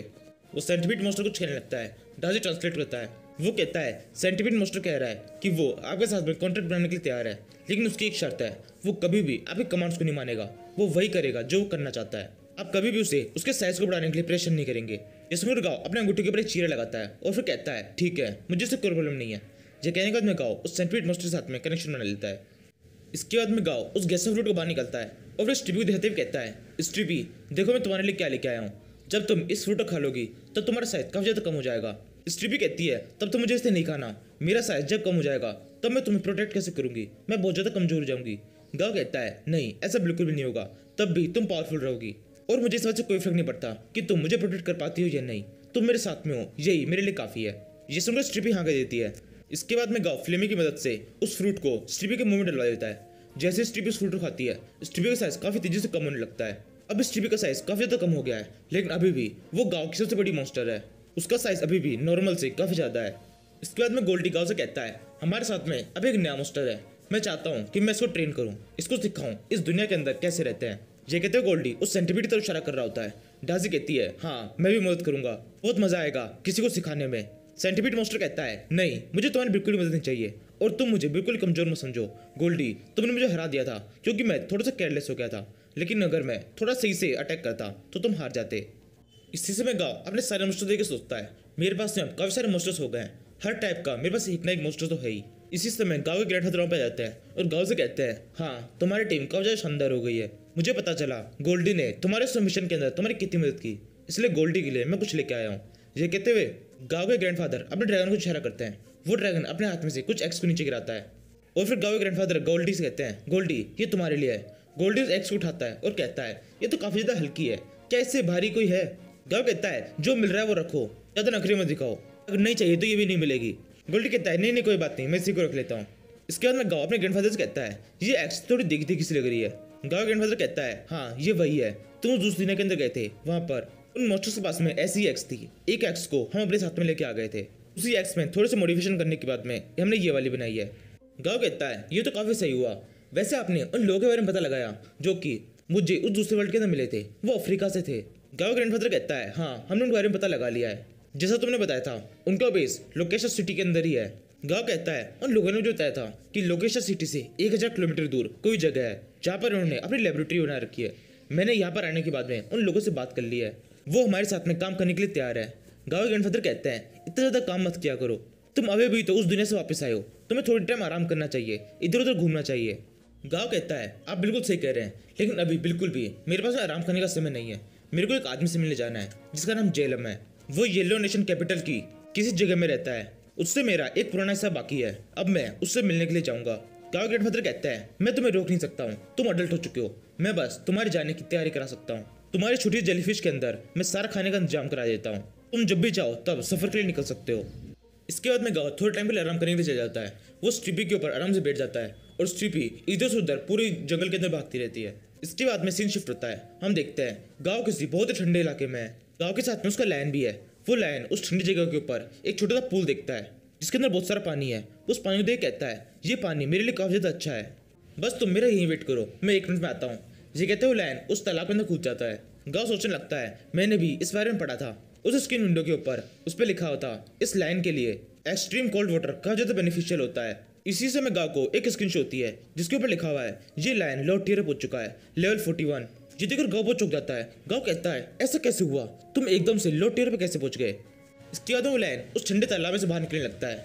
गाँव से कहता है, अभी बाहर क्यों निकल रहे हो, अंदर ही रहो, अच्छे से और लेवल अप करो और पावर को ऑब्जर्व करो। लायन कहता है, नहीं और नहीं हो सकता, इस तालाब के अंदर जितनी पावर थी वो सारी मैंने ऑब्जर्व कर ली है, अब मुझे इससे ज़्यादा कंसंट्रेटेड एक्वा की जरूरत है। ये वाटर काफ़ी ज़्यादा ठंडा था, लेकिन इससे जितना लेवलअप हो सकता है उतना लेवलअप मैं कर चुका हूँ। गाँव कहता है, तुम्हारा लेवलअप करना तो काफ़ी ज़्यादा आसान है, केवल ठंडे पानी में डाल दो और तुम्हारा लेवलअप हो जाएगा। लायन कहता है, तो इसलिए तो मैं इतना खास हूँ, बाकी मॉन्स्टर्स के अंदर किसी भी तरह की ऐसी पावर नहीं होती है, मैं एक बहुत ही खास और डिवाइन मॉन्स्टर हूँ। गाँव कहता है, चलो ठीक है, मान लिया कि तुम लो टियर पहुंच चुके हो, लेकिन इसके बावजूद भी तुम्हारा साइज अभी बहुत ज्यादा कम है, तुम्हें देखकर कोई भी नहीं कह सकता कि तुम एक लो टियर के मॉन्स्टर हो। लायन कहता है, यही तो खासियत है, मैं स्पेशल हूँ, और वैसे भी लेवल अप मेरी सोल के अंदर हो रहा है, ना कि मेरी बॉडी के अंदर। वो कहता है, ठीक है चलो अब आगे बढ़ते हैं। इसके बाद में गाँव सामने एक माउंटेन से दिखता है और कहता है, बस अभी में इस माउंटेन को पार करना है। इस माउंटेन को पार करने के बाद में एक डेजर्ट आएगा, उस डेजर्ट के बीच में हमारी मंजिल है। यहाँ से सीन फिर से शिफ्ट होता है, हम देखते हैं गाँव एक डेजर्ट के अंदर है और उस ट्रिप के ऊपर चढ़ा हुआ है। गाँव के साथ में फ्लेमी भी है जो हवा में उड़ रही है। गाँव एक मैप की तरफ देखता है और कहता है, हम लगभग पहुंच चुके हैं, इस मैप के हिसाब से तो हमें इसी जगह पे पहुंचना था, पता नहीं क्यों उसने अपने घर को इतना दूर बनाया है, यहाँ पे तो जीपीएस भी काम नहीं कर रहा, बहुत ज्यादा परेशानी हो रही है उसे ढूंढने में। तभी फ्लेमी उठते हुए कहती है, यहाँ सामने की तरफ मुझे एक घर दिखाई दे रहा है। इसके बाद में गाँव स्ट्रीबी से कहता है, स्ट्रीबी जल्दी से आगे बढ़ो। स्ट्रीबी आगे बढ़ती है। गाँव आवाज के देखता है, वहाँ पे सच में एक घर होता है। घर के बाहर काफी सारे मॉन्स्टर्स होते हैं जो गाँव को देखकर जल्दी से उस घर के अंदर घुस जाते हैं। ये देखकर गाँव कहता है, शायद हम सही जगह पहुंच चुके हैं, इन मॉन्स्टर्स को यहाँ पे कोई ना कोई तो पाल ही रहा होगा, अगर सही जगह पे नहीं भी पहुंचे हैं तो भी हमें थोड़ी बहुत इन्फॉर्मेशन तो मिल जाएगी। इसके बाद में गाँव स्ट्रीबी के ऊपर से नीचे उतरता है, उस घर के पास में आकर उसे घर के गेट पे नॉक करता है और कहता है, क्या घर के अंदर कोई है? अंदर से आवाज आती है, नहीं अंदर कोई भी नहीं है। गाँव कहता है, आपको बताने का शुक्रिया, वरना मैं तो यहाँ पे चिल्लाता ही रह जाता। फिर अंदर से आवाज आती है, वेलकम, अब आप जाओ। तभी गाँव अपने उस इंसेक्ट मॉन्स्टर से कहकर उस गेट को तोड़ा देता है और फिर कहता है, मुझे बिल्कुल नहीं लगा था कि कोई इंसान इतनी बेवकूफ़ वाली हरकतें करेगा। ये कहने का तो गाँव अंदर की तरफ दिखता है, अंदर कोई इंसान नहीं है, अंदर एक बड़ा सा मॉन्स्टर है जो कि एक मोटे से बंदर से दिख रहा है, जो कि कमांडर टियर का है और आइस टाइप का है। जैसे वो बंदर गाँव को देखता है वो उठता है और गाँव के लिए एक कटोरी के अंदर कुछ डालने लगता है। ये देखकर गाँव को नया मॉन्स्टर जिसका नाम क्लेयर का है वो गाँव से कहता है, ये कर क्या रहा है? गाँव कहता है, मुझे लगता है ये यहाँ पर कुछ ढूंढ रहा है और मुझे बिल्कुल नहीं लगता कि ये हमारे ऊपर अटैक करने वाला है, लेकिन ये जगह मुझे कुछ ठीक नहीं लग रही, मुझे यहाँ पर काफी ज्यादा अजीब सी स्मेल आ रही है। तभी वो बंदर गाँव की तरफ एक प्याला पकड़ाता है जिसके अंदर सूप जैसा कुछ होता है। गाँव उस बंदर को इग्नोर करता है और उस पूरे घर के अंदर घूमने लगता है। उसे घूमते हुए उस घर के अंदर एक और छोटा सा कमरा दिखाई देता है। गाँव उस कमरे का गेट खोलकर उसके अंदर जाने लगता है और कहता है, इस बंदर के बिहेवियर से मुझे ऐसा लग रहा है कि ये हमसे कुछ छुपाने की कोशिश कर रहा है। मुझे जानना है ये क्या छुपा रहा है। इस रूम के अंदर से काफ़ी ज़्यादा अजीब सी स्मेल आ रही है। मुझे यकीन है वो यहीं से है। ये कहते हुए गाँव उस रूम के अंदर घुस जाता है। जैसे गाँव अंदर घुसता है वो बंदा उछल के गाँव के ऊपर अटैक कर देता है, लेकिन गाँव को पता है उसे कुछ भी नहीं हो सकता। गाँव उस बंदर के साथ दिखता भी नहीं है। क्लेयर खुद ही उस बंदर के ऊपर अपने दोनों हाथों से अटैक कर देता है और उसकी बॉडी के ऊपर 2 बड़े बड़े कट लगा देता है। इससे वो बंदा साइड में बैठ जाता है। फिर गाँव उस रूम के अंदर दिखता है और कहता है मुझे ऐसा लग रहा है जैसे यहाँ पर कोई इंसान था। मुझे यहाँ पर किसी इंसान के ब्लड की स्मेल आ रही है और साथ में ऐसा भी लग रहा है जैसे कोई यहाँ पर किसी मीट को पका रहा है। तभी गाँव की नज़र सामने एक बॉल के ऊपर पड़ती है जिसके अंदर कुछ पका रहा होता है। ये एक सूप है जिसके अंदर गाँव को एक इंसान की उंगली दिखाई देती है। गाँव उससे कहता है मैं सही था, इसके अंदर ये एक इंसान को ही पका रहा है। ये गाँव को बहुत डिस्कस्टिंग लगता है। गाँव उस बंदे से पूछता है क्या तुम ऐसा करते हो, तुम इंसानों को खाते हो? वो बंदर कहने लगता है नहीं, मैं इंसानों को नहीं खाता, इंसान हमें खाते हैं, इंसान हमें पकड़ के ले जाते हैं और खा जाते हैं। मैं केवल इससे बदला ले रहा हूँ। ये यहाँ पर मेरे एक बेटे को लेने के लिए आया था, मैंने इसे पकड़ लिया और इसे इसी के अंदर पका दिया। मुझे नहीं लगता मैंने कुछ भी गलत किया है। गाँव कहता है हाँ तुम सही कह रहे हो, तुमने कुछ भी गलत नहीं किया है। इसको तो एक तरह का सेल्फ डिफेंस कहा जा सकता है, लेकिन मैं भी एक इंसान हूँ। तुमने एक इंसान को मारा है, तुम्हें इसकी सजा तो मिलनी चाहिए। ये कहते हुए गाँव उस घर से बाहर निकल जाता है और फिर क्लर्क से कहता है क्लर्क बड़े आराम से मारना इसे बिल्कुल भी दर्द नहीं होना चाहिए, एक ही झटके में खत्म कर दो। क्लर्क गाँव की बात समझ जाता है, वो एक ही झटके में उस बंदर को मार देता है। यहाँ से सीन शिफ्ट होता है। गाँव प्लेटिनम हैंड के हेडक्वार्टर तक पहुंच चुका है। गाँव कहीं दूर से छुप के उनके ऊपर नजर रखे हुए है। गाँव ने देख कहता है हमें प्लेटिनम हैंड का हेडक्वार्टर मिल चुका है। इनको ढूंढना बहुत ज़्यादा मुश्किल था। सच में इन्होंने काफ़ी ज़्यादा छुप के अपना ये अड्डा बनाया है। ग्रैंडपा ने मुझे इनके हेडक्वार्टर के बारे में पूरी इन्फॉर्मेशन दी थी, फिर भी ये इतनी मुश्किल से मिला है। अब वैसे मैं बता दूं, प्लेटिनम हैंड ये वो ग्रुप है जो माउंटेन स्प्लिट की मदद से यूजो सिटी के ऊपर अटैक करने वाला था, और इसी प्लेटिनम हैंड ग्रुप की वजह से स्टीबियो का साइज इतना ज़्यादा बड़ा हुआ था। बेसिकली ये एक आतंकवादियों ग्रुप है जो कि माउंटेन स्प्लिट का यूज़ करके सिटी के ऊपर अटैक करते हैं, और वो अटैक इतना ज़्यादा खतरनाक होता है कि पूरी सिटी चकनाचूर हो जाती है। कुछ एपिसोड पहले गाँव ने और गाँव के ग्रैंडपा ने इनके पूरे प्लान को पूरी तरह से खराब कर दिया था और उनके काफ़ी सारे लोगों को मार दिया था। जिस किसी ने भी वो एपिसोड को नहीं देखा है, प्लेलिस्ट की लिंक डिस्क्रिप्शन में दी हुई है, वहाँ से जाके देखो। इस सीरीज़ के अब तक जितने भी एपिसोड आए हैं स्टार्टिंग से लेकर अब तक के, वो सारे आपको उस प्लेलिस्ट के अंदर मिल जाएंगे। नाउ अब सीरीज को कंटिन्यू करते हैं। गाँव डम्बी से कहता है डम्बी आगे बढ़ो, अटैक करो इन पे। यहाँ से सीन शिफ्ट होता है। हमें प्लेटिनम हैंड के एक हेडक्वार्टर के अंदर से दिखाते हैं जहाँ पर 2-3 लोग आपस में बातें कर रहे होते हैं। एक कहता है डेजर्ट विंग को अभी तक हमने अपने वश में नहीं किया है, हमें उसकी जरूरत भी क्या है, हम अकेले उसके लिए काफ़ी है। इस काम को तो हम उस डेजर्ट विंग के बिना भी खत्म कर सकते हैं। इस मरुस्थल के अंदर मैं बहुत ज़्यादा बोर हो चुका हूँ। कितने टाइम से इस मरुस्थल के अंदर हम अपना टाइम वेस्ट कर रहे हैं। इतनी देर में तो हम कुछ और काम करते तो वो भी कंप्लीट हो जाता। दूसरा बंदा कहता है पागलों सी बातें बंद करो और थोड़ा सा धैर्य बना के रखो। हम अपनी मंजिल के बहुत ज़्यादा करीब है। 1.5 महीने से हम यहाँ पर उसका इंतजार कर रहे हैं, और जहाँ तक हमें लगता है उस डेजर्ट विंग ने अपनी सुरक्षा काफ़ी ज़्यादा कम कर दी है। अब ये सही समय है उस पर अटैक करके उसे अपने वश में करने का। हमें एक ट्रेनर की जरूरत है जो कि बहुत ज़्यादा लायक हो, वो इतना लायक हो कि डेजर्ट विंग को अपने काबू में रख सके। पहला बंदा कहता है मोस्टर ट्रेनर, हम सब के सब ट्रेनर ही तो हैं, और तुम क्या उस बेकार चीज़ के पीछे पड़े हुए हो? मैं हूं ना लायक, मैं वो काम करूंगा। ऐसे ही वो सब आपस में बातें कर रहे होते हैं। तभी एक आदमी भागते बंदे की तरफ आता है और चिल्लाए कहता है हमने इस जगह पर जितने मोस्टर्स मारे थे वो सारे फिर से जिंदा हो रहे हैं और वो हमारे ऊपर अटैक कर रहे हैं। प्लीज़ कुछ कीजिए, हमें बचाइए, हम सभी के ऊपर एक बहुत बड़ा खतरा आ गया है, ये एक बहुत बड़ा अटैक है। ये सुनकर तीनों जने बहुत ज़्यादा चौंक जाते हैं। वो कहते हैं क्या कह रहे हो तुम? इसके बाद में हमें 12 सीन दिखाते हैं। डम्बी एक ड्रैगन के ऊपर बैठा हुआ है और वो उन सभी लोगों के ऊपर अटैक कर रहा है। नीचे प्लेटिनम हैंड के लोग इधर उधर भाग रहे हैं, वो सभी चिल्ला रहे हैं भागो भागो कोई बचाओ। तभी डम्बी अपना अगला अटैक करता है। वो अपने हाथ को ऊपर की तरफ करता है। उसके ऐसा करते ही उस जगह के ऊपर जितने मोस्टर्स मरे होते हैं वो सारे जिंदा होने लगते हैं। एक बहुत बड़ा लिजर्ड और काफ़ी सारे छोटे छोटे मोस्टर रेत के नीचे से बाहर आ जाते हैं। इस लिजर्ड को देखकर प्लेटिनम हैंड का ये बंदा बोलता है इस लिजर्ड को तो हमने 1 महीने पहले मारा था, ये लॉ टियर का है और काफ़ी ज़्यादा पावरफुल है। तभी प्लेटिनम हैंड के लोग वहाँ पर एक बैल हो जाते हैं, ये खतरे घंटी की तरह है। उस बैल के बजते ही वहाँ पर एक मोस्टर आ जाता है जिसका नाम 4 आर्म एप है और ये लेवल 44 पर है। ये यहाँ पर आते ही सीधे उस बड़े से लिजर्ड के साथ में फाइट करना शुरू कर देता है। उस एप को देखकर गाँव कहता है अच्छा तो इन्होंने अपना पहला मोस्टर बुला लिया जो कि ये ब्लू ऐप है, लेकिन ये कुछ भी नहीं कर पाएगा, हम इसे बड़ी आसानी से हरा सकते हैं। यहाँ पर इस जगह पर बहुत सारे मोस्टर्स मरे हुए हैं। अब ये लोग चाहे यहाँ पर कितने मोस्टर्स बुला ले, डम्बी अकेला ही इन सब के लिए काफ़ी है। डम्बी जितने चाहे उतने मोस्टर्स यहाँ से जिंदा कर सकता है। तभी लाइन गाँव से कहता है कुछ आ रहा है। जिसमें गाँव आसमान की तरफ देखता है, एक बड़ा सा कीड़ा उड़ते हुए उनकी तरफ आ रहा है। इसका नाम सिल्वर आर्म मिराज है, ये लेवल 44 पर है। गाँव से कहता है मुझे इसके बारे में ग्रैंडपा ने बताया था। इसी मिराज को कई बार यूजर सिटी के अंदर देखा गया है। ये हमारे ऊपर नजर बना के रखता था। ये मॉन्स्टर इतना ज्यादा ट्रेन है कि इतनी छुप के सबके ऊपर नजर रखता है कि किसी को पता भी नहीं पड़ता। फिर गाँव क्लेर्क से कहता है, क्लेर्क आगे बढ़ो। ये सुनकर क्लेर्क बहुत तेज रफ्तार में उड़ता है और उस मिराज के पास जाकर उसकी बॉडी के ऊपर बहुत सारे अटैक्स कर देता है और फिर पलक झपकते ही वापस से जमीन पर के बैठ जाता है। क्लेर्क की रफ्तार इतनी ज्यादा होती है कि क्लेर्क उड़ के जाके उसको मारने के बाद वापस जमीन पर के बैठ जाता है। उसके बाद में उस मिराज मॉन्स्टर की बॉडी के अंदर कट लगना शुरू होता है और एक ही झटके में उसकी बॉडी के कई सारे टुकड़े होकर वो जमीन पर गिर जाता है। ये देखकर प्लेटिनम हैंड के लोग कहते हैं, ये कैसे हुआ? इन्होंने हमारे एक मॉन्स्टर को एक ही झटके में केवल एक ही अटैक से हरा दिया। ये लोग बहुत ज्यादा डेंजरस है, इसलिए हमें जल्दी से अर्थ ड्रैगन को बुलाना होगा, वही अब इन्हें संभाल सकता है।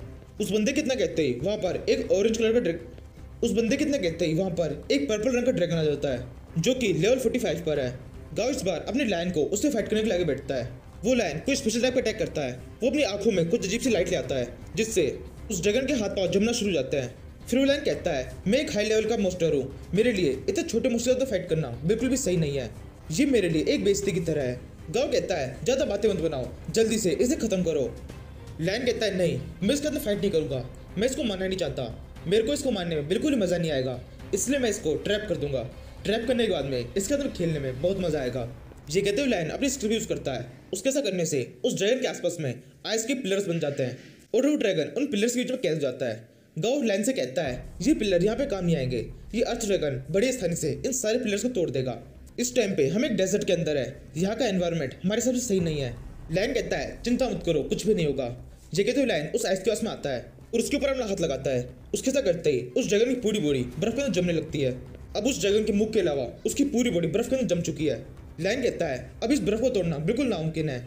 गाँव कहता है, यानी इसका मतलब अर्थ ड्रैगन भी खत्म हुआ, अब बस इनके पास में ये एक मॉन्स्टर बचा है, ये ब्लू एप, इसको भी हम थोड़ी देर में हरा देंगे। फिर हम देखते हैं वो 4 हाथ वाला एप एक लोड टियर के मॉन्स्टर में फाइट कर रहा होता है जिसे डम्बी ने अपने पारों को यूज करके वापस से जिंदा किया है। वो एप अपने 4 हाथों का यूज करता है और उस मॉन्स्टर के मुंह को कस से पकड़ लेता है और फिर उसे उसकी बॉडी से अलग कर देता है और उसे वापस से जान से मार देता है। उसके बाद वो एप अपने एक पाँव को उस मॉन्स्टर के ऊपर रखता है और वो जोरों से चिल्लाने लगता है। तभी डम्बी उसके पास में आता है, इतना जोरों से चिल्लाओ मत और तुम्हें ज़्यादा खुश होने की जरूरत नहीं है क्योंकि तुम अब भी मरने वाले हो। तुमने मेरे एक मॉन्स्टर को मार दिया है जिसे मैंने अभी जिंदा किया था, अब तुम भी उसके पास में जाओगे। ये कहते हुए डम्बी उस मॉन्स्टर को अटैक कर देता है। वो मॉन्स्टर भी डम्बी पे अटैक करता है लेकिन डम्बी की स्पीड ज़्यादा होती है। डम्बी उस मॉन्स्टर के पास में आता है और उस मॉन्स्टर के ऊपर एक जोर से अंतरिक्ष अटैक कर देता है। जैसे ही अटैक उस मॉन्स्टर पे पड़ता है वो मॉन्स्टर उछल के दूर जाकर गिर जाता है। डम्बी का केवल एक अटैक ही उस मॉन्स्टर के ऊपर बहुत बड़ा इफेक्ट डालता है, वो मॉन्स्टर हंसने लगता है। तभी उस मॉन्स्टर के ऊपर एक और अटैक हो जाता है। डम्बी उस मॉन्स्टर के ऊपर अपने ब्लड सिटिंग हार्ट का यूज करने लगता है जिससे वो अपने हाथों आगे की तरफ करके उस मॉन्स्टर के हार्ट को दबाने लगता है। इससे उस मॉन्स्टर को सांस लेना मुश्किल हो जाता है। ये देखकर गाँव कहता है, डम्बी काफी अच्छी तरह से फाइट कर रहा है, उसे पता है किस टाइम पर किस तरह के अटैक को यूज करना है। तभी वो अपने एलिमेंटल पावर यूज करने लगता है जिससे आसपास जितना भी पानी होता है वो सब के सब उसके आसपास में काफी तेजी से घूमने लगता है। अब क्योंकि डम्बी भी उस एप के आपस में खड़ा होता है इसलिए वो पानी भी काफी तेज रफ्तार से डम्बी की बॉडी को टकराने लगता है। इससे डम्बी को थोड़ा बहुत दर्द होता है। ये देखकर गाँव कहता है, ये एप अपनी असली पावर को यूज कर रहा है, इसने अपने एलिमेंटल वाटर को अच्छी तरह से यूज किया है। ये वाटर इस ऐप के आसपास में इस तरह से घूम रहा है कि ये एक ऐप की शील्ड की तरह है और साथ में डम्बी के ऊपर अटैक करने के लिए भी यूज हो पा रहा है। तभी गाँव का नया मॉन्स्टर क्लिक गाँव से कहता है, क्या मुझे भी जाकर डम्बी की मदद करनी चाहिए? गाँव कहता है, नहीं, जरूरत नहीं है। लायन मॉन्स्टर कहता है, हाँ, ये लड़का बिल्कुल सही कह रहा है, वो बड़ा मॉन्स्टर डम्बी वो बहुत ज़्यादा ताकतवर है। इस सामने वाले मॉन्स्टर को जो ये ऐप है इसके किसी भी अटैक का असर डम्बी के ऊपर नहीं होगा, इससे केवल डम्बी की बॉडी की हड्डियाँ साफ होगी। इसे तुम इस तरह से ले सकते हो कि डम्बी वहाँ पे खड़ा होकर नहा रहा है। जिसमें गाँव हंसते हुए कहता है, हाँ, तुम बिल्कुल सही कह रहे हो। तभी डम्बी अचानक से उस एप के पास जाकर उसकी बॉडी पर अपने जोर से मुक्का मार देता है। गाँव कहता है, मैं जानता था डम्बी कुछ ना कुछ जरूर करेगा। इस एप के सारे अटैक डम्बी के ऊपर केवल एक स्क्रैच की तरह है। डम्बी बहुत ज़्यादा पावरफुल है, उसके सामने कोई भी नहीं टिक सकता। फिर गाँव फ्लेमी से कहता है, फ्लेमी, चारों तरफ देखते रहो, आसमान में काफ़ी ऊंचाई तक जाओ और अच्छी तरह से इस पूरी जगह को स्कैन करो। यहाँ से कोई भी बच के नहीं भागना चाहिए। अगर कोई बच के भागने की कोशिश करे तो उसे मार दो और साथ में अच्छी तरह से केयरफुल रहना, हमें बता के जाना। फिर हमें प्लेटिनम हैंड के अड्डे के अंदर सीन दिखाते हैं। ये बंदा जिसने पीले कपड़े पहने हुए हैं ये अपने दोनों साथियों से कहता है, चलो जल्दी से निकलते हैं। यहाँ पर पास ही में एक टनल है जिसकी मदद से हम यहाँ से निकल सकते हैं। बाहर उस लड़के के पास में जितने मॉन्स्टर्स हैं वो सभी हमारे मॉन्स्टर के साथ फाइट करने में व्यस्त हैं। इतने टाइम में हम यहाँ से निकल जाएंगे। पीले कपड़े वाला बंदा ये कह रहा होता है। इसी समय उसके दोनों साथी उसके ऊपर बंदूक तान देते हैं और उसे कहते हैं नहीं, ऐसा बिल्कुल भी नहीं होगा। पीले कपड़े वाला बंदा कहता है ये सब क्या हो रहा है, ये मजाक का समय नहीं है। तुमने मेरी तरफ ऐसे गन पॉइंट क्यों की है, इसका क्या मतलब है। नीले कपड़े वाला बंदा बोलता है हमारे ऊपर इस टाइम पर अटैक हुआ है, हमने अपने सारे मोस्टर्स को उस अटैकर्स को रोकने के लिए लगा दिया है, जिसमें हमारे सारे मोस्टर्स मारे जा चुके हैं। अब केवल तुम्हारे पास में एक मोस्टर बचा हुआ है, हमारे पास में कोई भी मोस्टर नहीं है। एक तरह से हम पूरी तरह से हेल्पलेस है। अगर हम तुम्हारे साथ में जाएंगे तो तुम हमारे ऊपर अटैक कर दोगे और प्लेटिनम हैंड ग्रोव के अंदर हमारी जगह लेने की कोशिश करोगे। हमारे तुम्हारे ऊपर भरोसा नहीं है, इसलिए क्योंकि हमारे पास में एक भी मोस्टर नहीं है, इसलिए तुम भी अपने साथ में इस मोस्टर को लेकर नहीं जाओगे। तभी ये रेड कपड़े वाला बंदा बोलता है हाँ, ये बिल्कुल सही कह रहे हैं, तुम्हारा ये मोस्टर हमारे साथ में नहीं जाएगा। अगर तुम इस मोस्टर को लेके जाना चाहते हो तो तुम उससे पहले मारे जाओगे, हम अपनी गन को फायर कर देंगे। इसलिए या तो इस मोस्टर को यहीं पे छोड़ो और फिर हम तीनों यहाँ से चलते हैं, या फिर हम सब के सब यहीं पे रुकेंगे, कोई भी यहाँ से नहीं जाएगा। ये सुनकर वो पीले कपड़े वाला बंदा बोलता है तो फिर ठीक है। इसके अंदर वो बंदा उन दोनों की तरफ देखता है और अपना तो सामने की तरफ करता है। उसके साथ करते वहाँ पर काफ़ी सारी लाइट चमकने लगती है और कुछ उड़ते हुए कपड़े आ जाते हैं। फिर येलो कपड़े वाला बंदा आगे कहता है वैसे तो मैं अब रिटायर्ड होना चाहता था, लेकिन तुमने ये मौका मुझसे छीन लिया है। अब मैं बिल्कुल भी रिटायर्ड नहीं होऊंगा। इस प्लेटिनम हैंड को मैं खुद ही अपने बल पर आगे बढ़ाऊंगा। तुम दोनों को कोई भी चिंता करने की जरूरत नहीं है, तुम बिना किसी चिंता के यहीं पे मर सकते हो। नाउ अब मैं तुमसे कह सकता हूँ रेस्ट इन पीस। ये कहते हुए वो पीले कपड़े वाला बंदा अपने हाथों घुमाता है। उसके साथ करते ही वो कपड़े जो कि उसकी मदद पावर की मदद से हवा में उड़ रहे थे, वो सबसे पहले नीले कपड़े वाले बंदे के पास में आता है और उसकी बॉडी को कस से जकड़ लेते हैं। नीला बंदा कहता है मुझे माफ कर दो, मैं तुमसे कुछ कहना चाहता हूँ, मैं तुमसे भीख मांगता हूँ, प्लीज मुझे। नीला बंदा ये कह रहा होता है कि जिस समय वो कपड़े बहुत ज़्यादा सख्त हो जाते हैं, वो धीरे धीरे कम हो जाते हैं और उस नीले बंदे का दम घुट जाता है और वो तुरंत मर जाता है। पीला बंदा रेड बंदे से बोलता है अब तुम्हारी बारी है, मरने के लिए तैयार हो जाओ।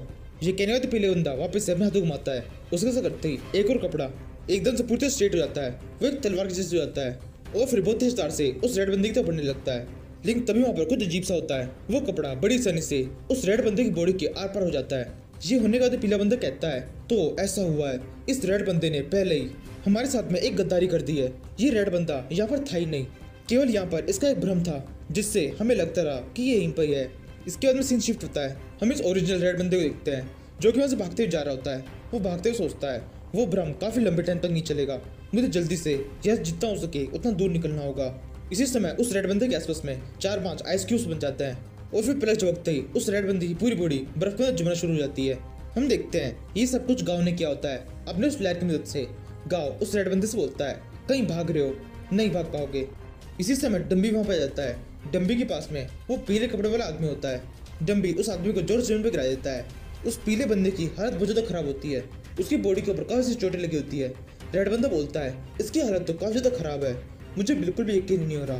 प्लेटिनम हैंड ग्रुप जिससे लोग बहुत ज़्यादा डरते थे, जब कोई सुनता था प्लेटिनम हैंड ग्रुप उनकी सिटी के अंदर एक्टिव है तो उनकी कप कभी छूट जाती थी, और हमारा अब ऐसा हाल हो गया है। केवल एक ही लड़के ने अपने मोस्टर्स का यूज करके हमारे पूरे ग्रुप को खत्म कर दिया और लगभग हमारे सारे मोस्टर्स सारे लोगों को एक ही अटैक में खत्म कर दिया। मैंने कभी भी नहीं सोचा था प्लेटिनम हैंड की हालत इतनी ज़्यादा बुरी हो सकती है। तभी गाँव से कहता है अब ना वो बंद रखो, मुझे तुम्हारी ये बेकार की बातें बिल्कुल भी नहीं सुननी है, बल्कि अब तो मैं तुम्हारे मुँह से कुछ भी नहीं सुनना चाहता। मैं तो सोच रहा हूँ कि तुम दोनों को यहीं पे मार देता हूँ, क्योंकि हमें तुमसे कोई भी इन्फॉर्मेशन नहीं निकालनी है। तुम आखिरी बचे हुए लोग हो जो कि प्लेटिनम हैंड से बिलोंग करते हो, तुम्हारे मरते ही ये पूरा ग्रुप खत्म हो जाएगा, इसलिए तुम्हें जिंदा रखने का कोई फायदा नहीं है, मैं यहीं की यहीं तुम्हें मार दूंगा। अबान कहता है तुम्हें ऐसा करने की जरूरत नहीं है, प्लेटिनम हैंड का और भी बहुत सारे राज है जो कि मैं तुम्हें बता सकता हूँ, बहुत सारी सीक्रेट जगह है जिसके बारे में तुम्हें कभी पता नहीं चलेगा, मैं तुम्हें उन सभी के बारे में बता दूंगा। इसके बदले में तुम मुझे जिंदा छोड़ दो। मैं तुम्हें एक सबसे बड़ी बात बताता हूँ, यहाँ पर हम एक मोस्टर की खोज में आए थे, वो मोस्टर बहुत ताकतवर है, उस मोस्टर की लोकेशन भी हमें मिल चुकी है, वो भी मैं तुम्हें दे दूंगा। अबान की सारी बातें सुनकर गाँव को बहुत अच्छा लगता है। गाँव कहता है तुम्हारा ये ऑफर मुझे काफ़ी अच्छा लग रहा है, सबसे पहले मैं तुम्हें बर्फ में से निकालता हूँ, कोई भी चालाकी करने की कोशिश मत करना, अब बस तुम्हारे पास जो इन्फॉर्मेशन है वो सारी मुझे दे दो। तभी एकदम से स्ट्रिप की हो जाती है, मास्टर कोई मॉन्स्टर है जो यहाँ पर आ रहा है, वो बहुत ज़्यादा ताकतवर है। गाँव सर देखता है वहाँ पर एक ग्रेज जैसा मॉन्स्टर होता है जिसके 2 बड़े बड़े पंख होते हैं। गाँव सोचने लगता है कहीं ये वही मॉन्स्टर तो नहीं जिसके बारे में अबान बता रहा है। तभी गाँव को इंटरफेस शो होता है जिसके ऊपर लिखा है monster name Warcraft, monster level king tier. इस विंडो को देखने के बाद तो गाँव और भी ज़्यादा छुप जाता है। गाँव सोचता है इनके पास तो एक किंग टियर का मॉन्स्टर भी है। तभी अबान भी गाँव से यही बात कहता है, मास्टर वहाँ देखिए, वे किंग टियर का मॉन्स्टर है, वो बहुत ज़्यादा ताकतवर है। ये प्लेटिनम हैंड का सबसे ताकतवर मॉन्स्टर है, इससे फाइट करना बहुत मुश्किल होगा। गांव कहता है मेरे पास में भी अभी काफ़ी अच्छे मॉन्स्टर्स हैं, तुमने उन्हें अभी तक देखा नहीं है। गांव इतना कहता ही है कि तभी गांव के पीछे स्ट्रिपी खड़ी होती है। स्ट्रिपी की साइज को देखकर वो रेड वाला बंदा बहुत ज़्यादा चौंक जाता है। वो सोचने लगता है इसके पास भी एक किंग टियर का मॉन्स्टर है। ये लड़का अभी उम्र में कितना छोटा है, इसके बावजूद भी इतने सारे मॉन्स्टर्स इसकी बात मान रहे हैं। इसकी पावर जितनी सोची जा सकती है उससे भी कहीं ज़्यादा है। तभी का उस रेड बंदे से पूछता है तुम प्लेटिनम हैंड के ट्रेजर के बारे में कुछ बता रहे थे।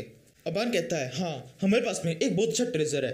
तभी का उसे बीच में रख देता है और उसे कहता है इसके बारे में बाद में बात करेंगे, पहले ये मॉन्स्टर जो कि तुम्हारे किंग टियर का है, जिसका नाम वॉरक्राफ्ट है, इसको किस तरह से मारा जाए या फिर इसकी क्या कमजोरी है, इसके बारे में तुम्हें कुछ पता है। अबान कहता है नहीं, मुझे कुछ भी नहीं पता है, और ये मॉन्स्टर तो किंग टियर का है, इसके बारे में किसी को कैसे पता हो सकता है। ये इतना ताकतवर है कि इसकी कोई कमजोरी है ही नहीं।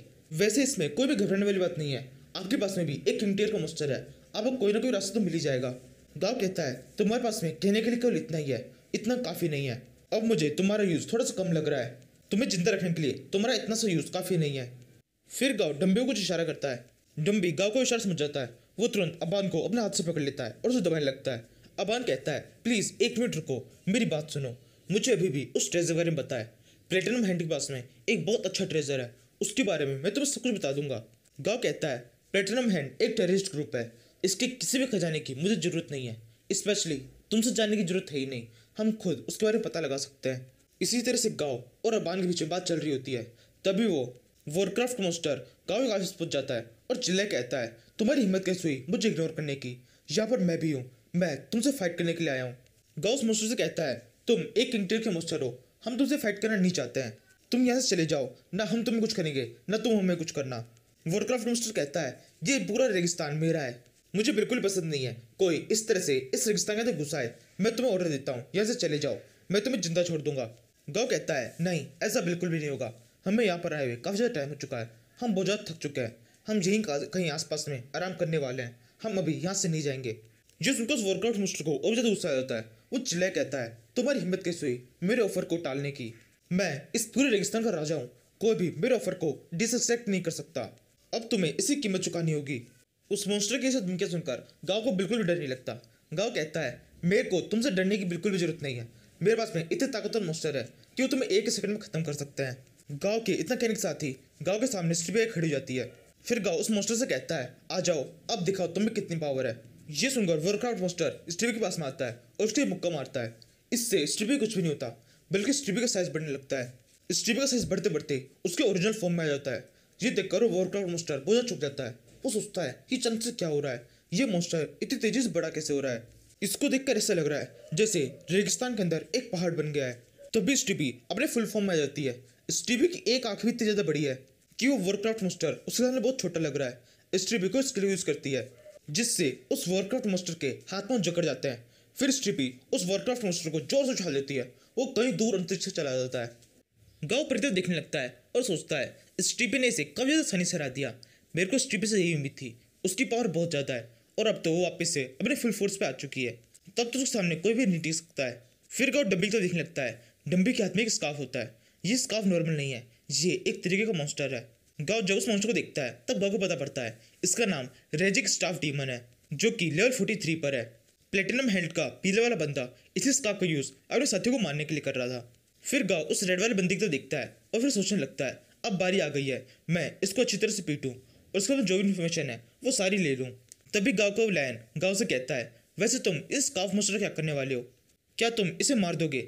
गांव कहता है नहीं, मैं ऐसा कुछ भी नहीं करने वाला, इसको मैं अपने साथ में लेके जाऊंगा, लैब के अंदर इसके बारे में थोड़ी बहुत जानकारी निकालेंगे और फिर सारा काम निकलने के बाद में हम इस मॉन्स्टर को किसी को दे देंगे जो कि इसका सही तरह से यूज़ कर सके। वैसे ये काम काफ़ी ज़्यादा मुश्किल होने वाला है क्योंकि इसका कॉन्ट्रैक्ट पहले किसी के साथ में हो चुका है, किसी भी नए बंदे को इसके साथ में कनेक्शन बनाना बहुत ज़्यादा मुश्किल होगा। लायन कहता है नहीं, ज़्यादा मुश्किल नहीं होगा, ब्लड कॉन्ट्रैक्ट को भी तोड़ा जा सकता है। जिसमें गाँव बहुत चौंक जाता है। गाँव कहता है क्या सच में ऐसा हो सकता है, ब्लड कॉन्ट्रैक्ट को भी तोड़ सकते हैं।